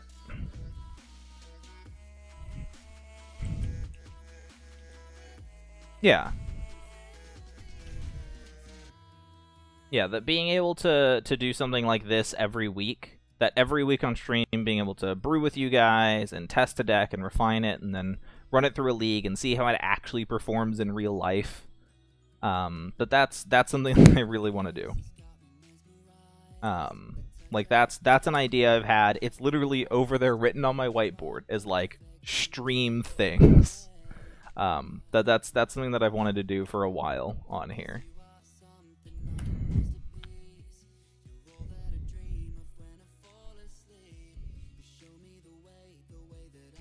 There. Okay, so there's our sideboard. Like, there's literally a whiteboard over there that has, like, my stream schedule, my YouTube video outlines, my to-do list. It's got that is written on it. There. Okay. One card? What am I missing? I'm missing a card, apparently. Oriflux. Oriflux.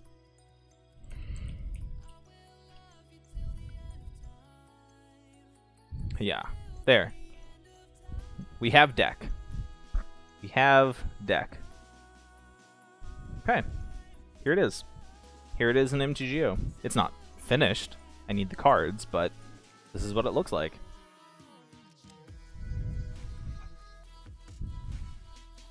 Cool. Let's add missing cards to wish list. Let's go check our wish list. Well, my wish list, not your guys' wish list. Boop. Go. Go. Okay.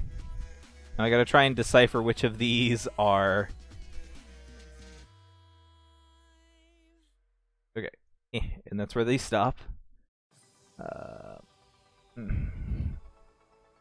had a previous wish list in here, and it's screwing with things. Okay. Hydro, annul, preordain, yes, that's Gower.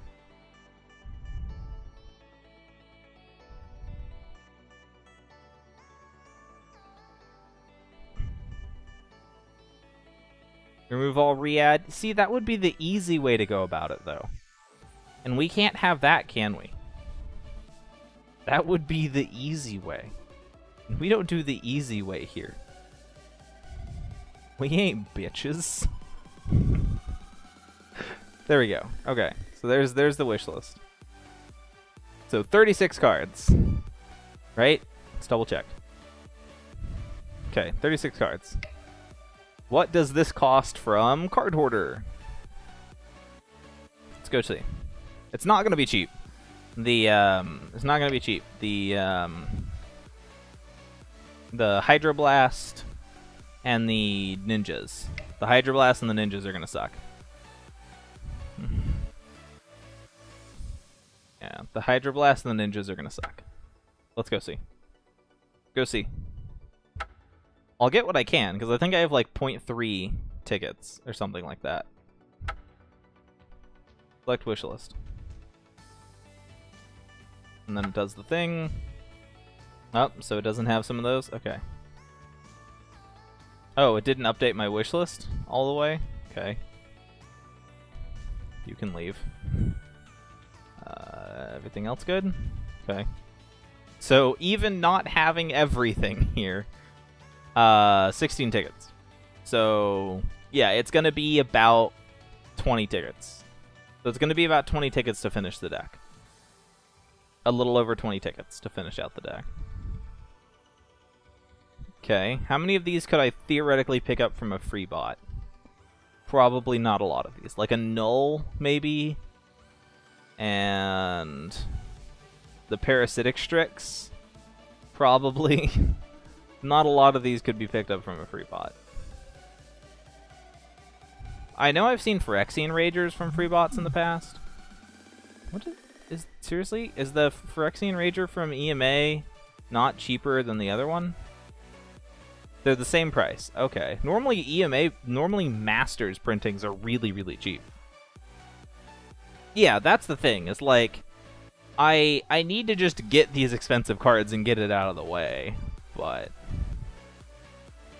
it hurts. It hurts. Okay, I have like no money right now. I have like no money right now. Although YouTube pays out next week. YouTube pays out next week, so YouTube pays out next week, so I get my money for that. So I can probably get some stuff off that soon, which is nice.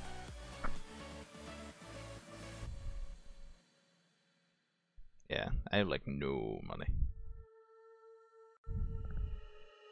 I don't get Twitch money because I'm not Twitch partnered yet. Do you make money much off of YouTube? Not right now. No, it's it's like 10-20 bucks, somewhere between that. Like it's not a lot, but it's an amount. This is also like my first month uploading to YouTube. Like if you go look at my videos, this is like my first month uploading. I don't really have anything behind that. So my videos are pulling reasonable numbers for like my first videos. But yeah, but here's the deck. We did it, Reddit. Here, I will link you guys to the finished product. There's our hard work. Go, my children, fly. Go, my children, fly. Take it and be free.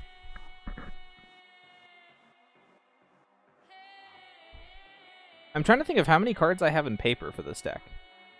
I don't have Preordain. I have Counterspell, I have Daze, I have Chainer's Edict, I have Dimir Infiltrator, I have Muldrifter, I have Gary. Yeah, has anybody thought of a punny name for the Harpy deck? Which is still being called Esper Harpy, just still technically being called Esper Harpy. I have a Null, I have Hydros, I have Duress. I think I have one Relic. I have one Spreading Seas. Harp Attack. I have more Edicts. I have Shrivel. I have Rats. I don't have Oriflux. I have most of this deck. I need like Seagate Oracle, Parasitic Strix, and like Ninja. Like this clump. I need this clump in paper. Everything else I have in paper, basically. I need this clump. I have everything else. So, I'm pretty close to this deck in paper. Gary's Bouncy Castle. I really like that. I really like Gary's Bouncy Castle. That amuses me. Gary's Bouncy Castle gives me joy. That is... I like Gary's Bouncy Castle. I like that more than I should.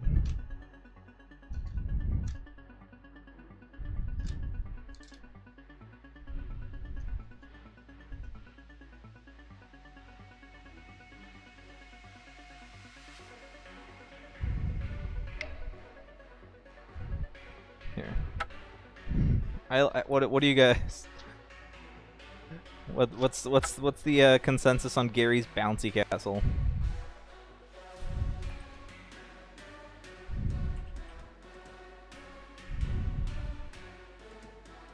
How much are Cavern Harpies and how much do I have?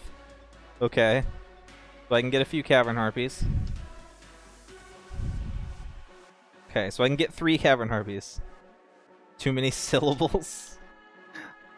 Too many syllables. But it's Gary's Bouncy Castle. It's gonna bounce. It's gonna bounce. There. Now we have 3 Cavern Harpies. And we're just missing 1.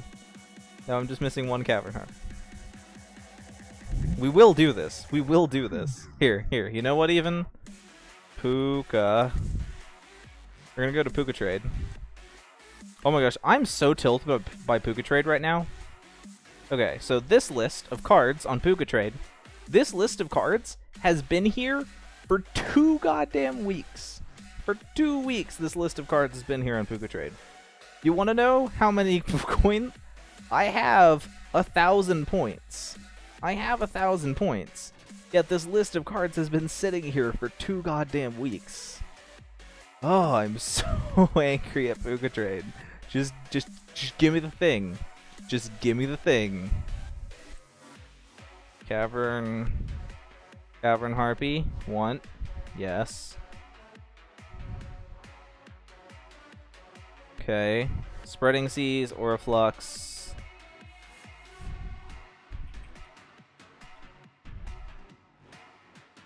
Spreading Seas, want. Yes. If you guys have Puka Trade, want to give me some stuff. Want. Yes. Gary.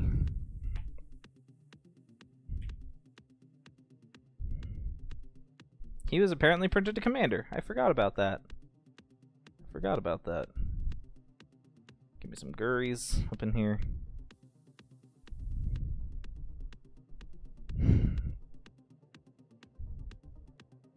Chittering Rats, Phyrexian Rager. Chittering Rats. Why is that art not showing up? Is this a promo? Was that a promo?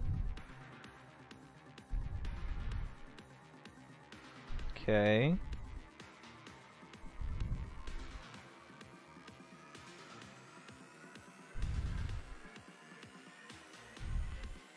Not sure why that card's not displaying properly. Rager.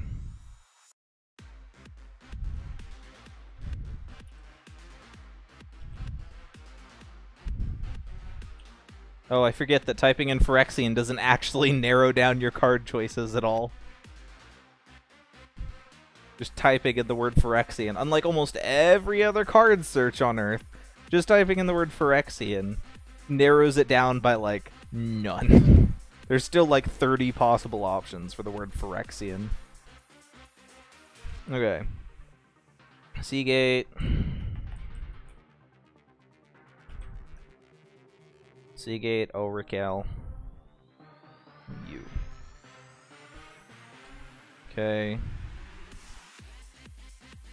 And then Parasitic Strix.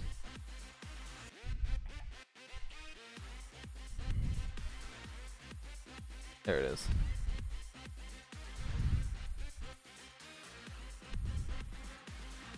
Elvish or Goblin?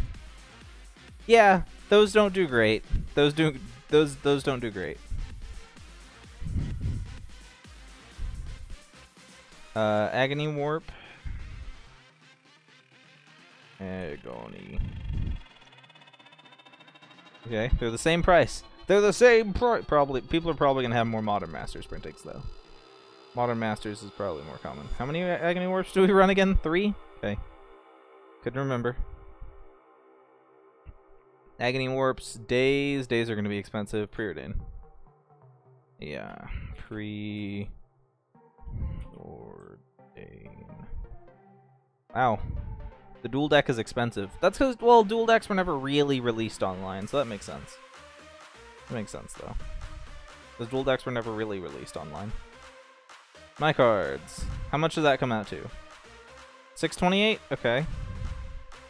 Okay, so I have like $3 left to work with. So, what about Ninja of the Deep Pockets?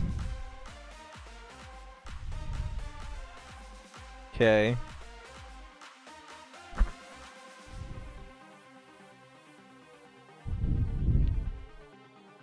What about Days? What about Days, though? The Ninja of the Deep Pockets. What about Days? Days is out of our price range. Okay.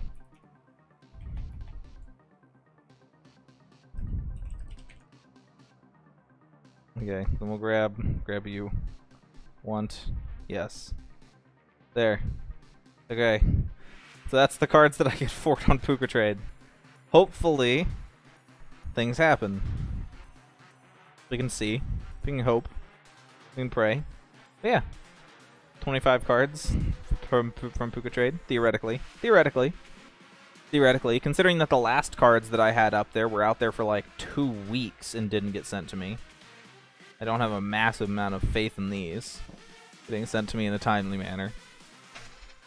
But whatever. Yeah, but here's a deck. It lives. It's real. Cool. I'm happy with this. I'm happy with this. It's got several hard... I just enjoy that we have a hard lock with Chittering Rats and Cavern Harpy. That, like, no, you are never allowed to draw a card again. You win the game with what you have now. What's on the battlefield right now, that's what you get. Nothing more. Nothing more. You live with that. Yeah. The, like, Seagate Oracle Cavern Harpy just lets us draw our entire deck.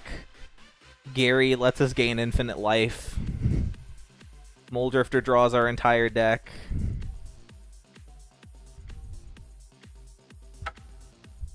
Zaraga has sent me a trade. What do you got? What do you got for me, buddy? What do you got for me?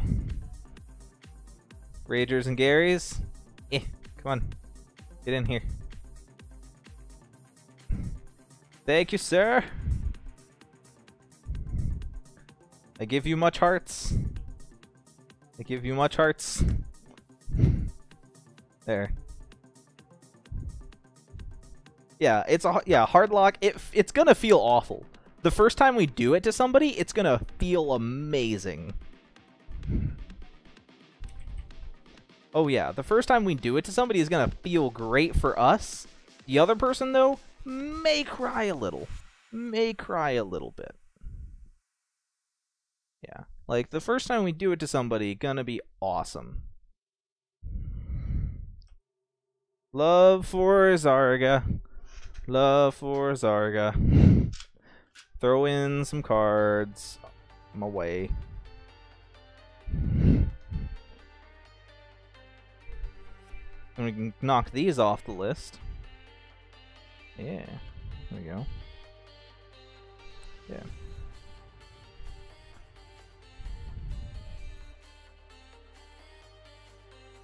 Yeah, but yeah, it's gonna feel real good the first time we just lock somebody out of the game. Just like Cavern Harpy, Gary. It's like, what do you do? What are you gonna do? You gonna try and kill me? No, you're not. You can't kill me. Nope. Can't kill me.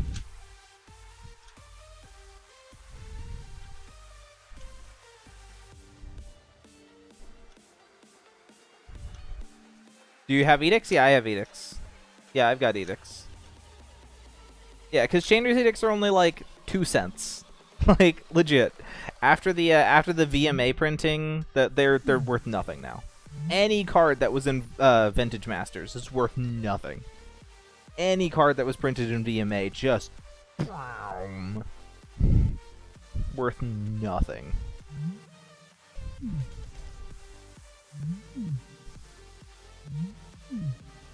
Yeah, Parasitic Strix and Gary are just like, nope, we live forever. We live forever. Good luck. What's missing? Agony Warps, Preordain, Daze, Seagate Oracle, Parasitic Strix, Chittering Rats, Ninja the Deep Hours. Threw my Rubik's Cube in the floor. Yeah, those are the primary things. We have like one Annul sideboard, Spreading Seas, or a Flux. This is probably it. This is probably it. I probably am gonna like eat dinner and pee and yeah. So this is probably it for the night. We're probably not gonna do anything else fun. I mean, it's late. It's 9:40 for me. We've been going for 4 hours. We've been going for 4 hours. For over 4 hours at this point. Like, we've got a little bit. We've been going for a little bit. Here.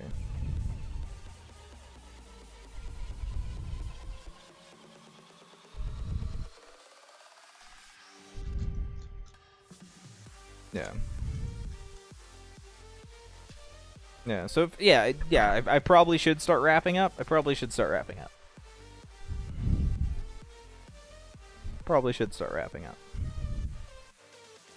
Okay. How many ticks would it take? I think we did the check here. Let me update the wish list. Let's update the wish list so we don't need you. Go. There we go. And convert. I double check the wish list to make sure. I possibly. Let's check. Let's double check. Okay. Is there any way for me to go to where? Let's go to the deck builder tool on Card Hoarder. Card Hoarder, deck editor. There we go. Yeah. Let's go to the deck editor tool on Card Hoarder. It's probably the easiest way to actually figure that out.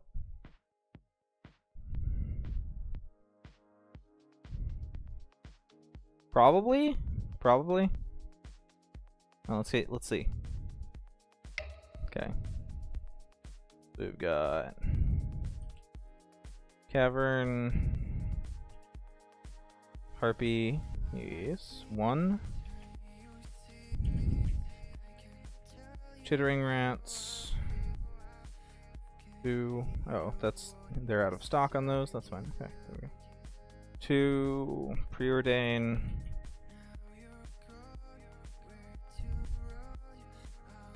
Okay, Hydroblast are the ones that hurt.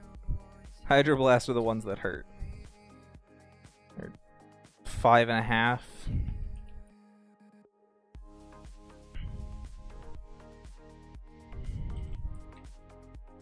Yeah, Dazes. Ooh, there's a foil from EMA available? Ooh.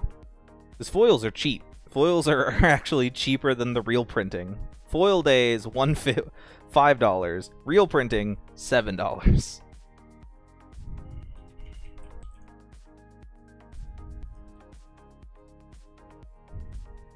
Because reasons. MTGO reasons. Yeah, we can go budget on the Hydros, change the Hydros out for Dispel. Yeah, because foils look bad on Moto. Yeah, the Hydros can be changed out for Dispel. Like, situationally. That they're not the same thing, but Hydros can be changed out for Dispels. Like, that is a thing that can be substituted for Dispel. So, Chittering Rat, Spreading Seas, Seagate... Seagate Oracle. There it is. There's a printing actually in stock. Okay. Yeah, so let's pull out Hydro. Well, let's pull out Hydros from this list that I'm currently editing. Parasitic.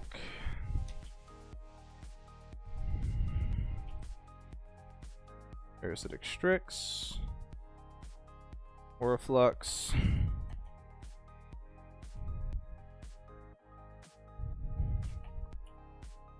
Ninja of the Deep Hours. Optimize. Ow. So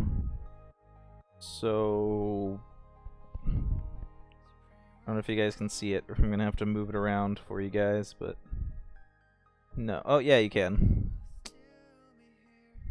And this is without Hydroblast. This is without Hydroblast.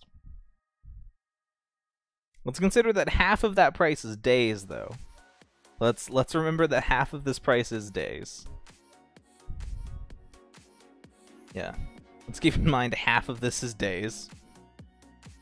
So yeah.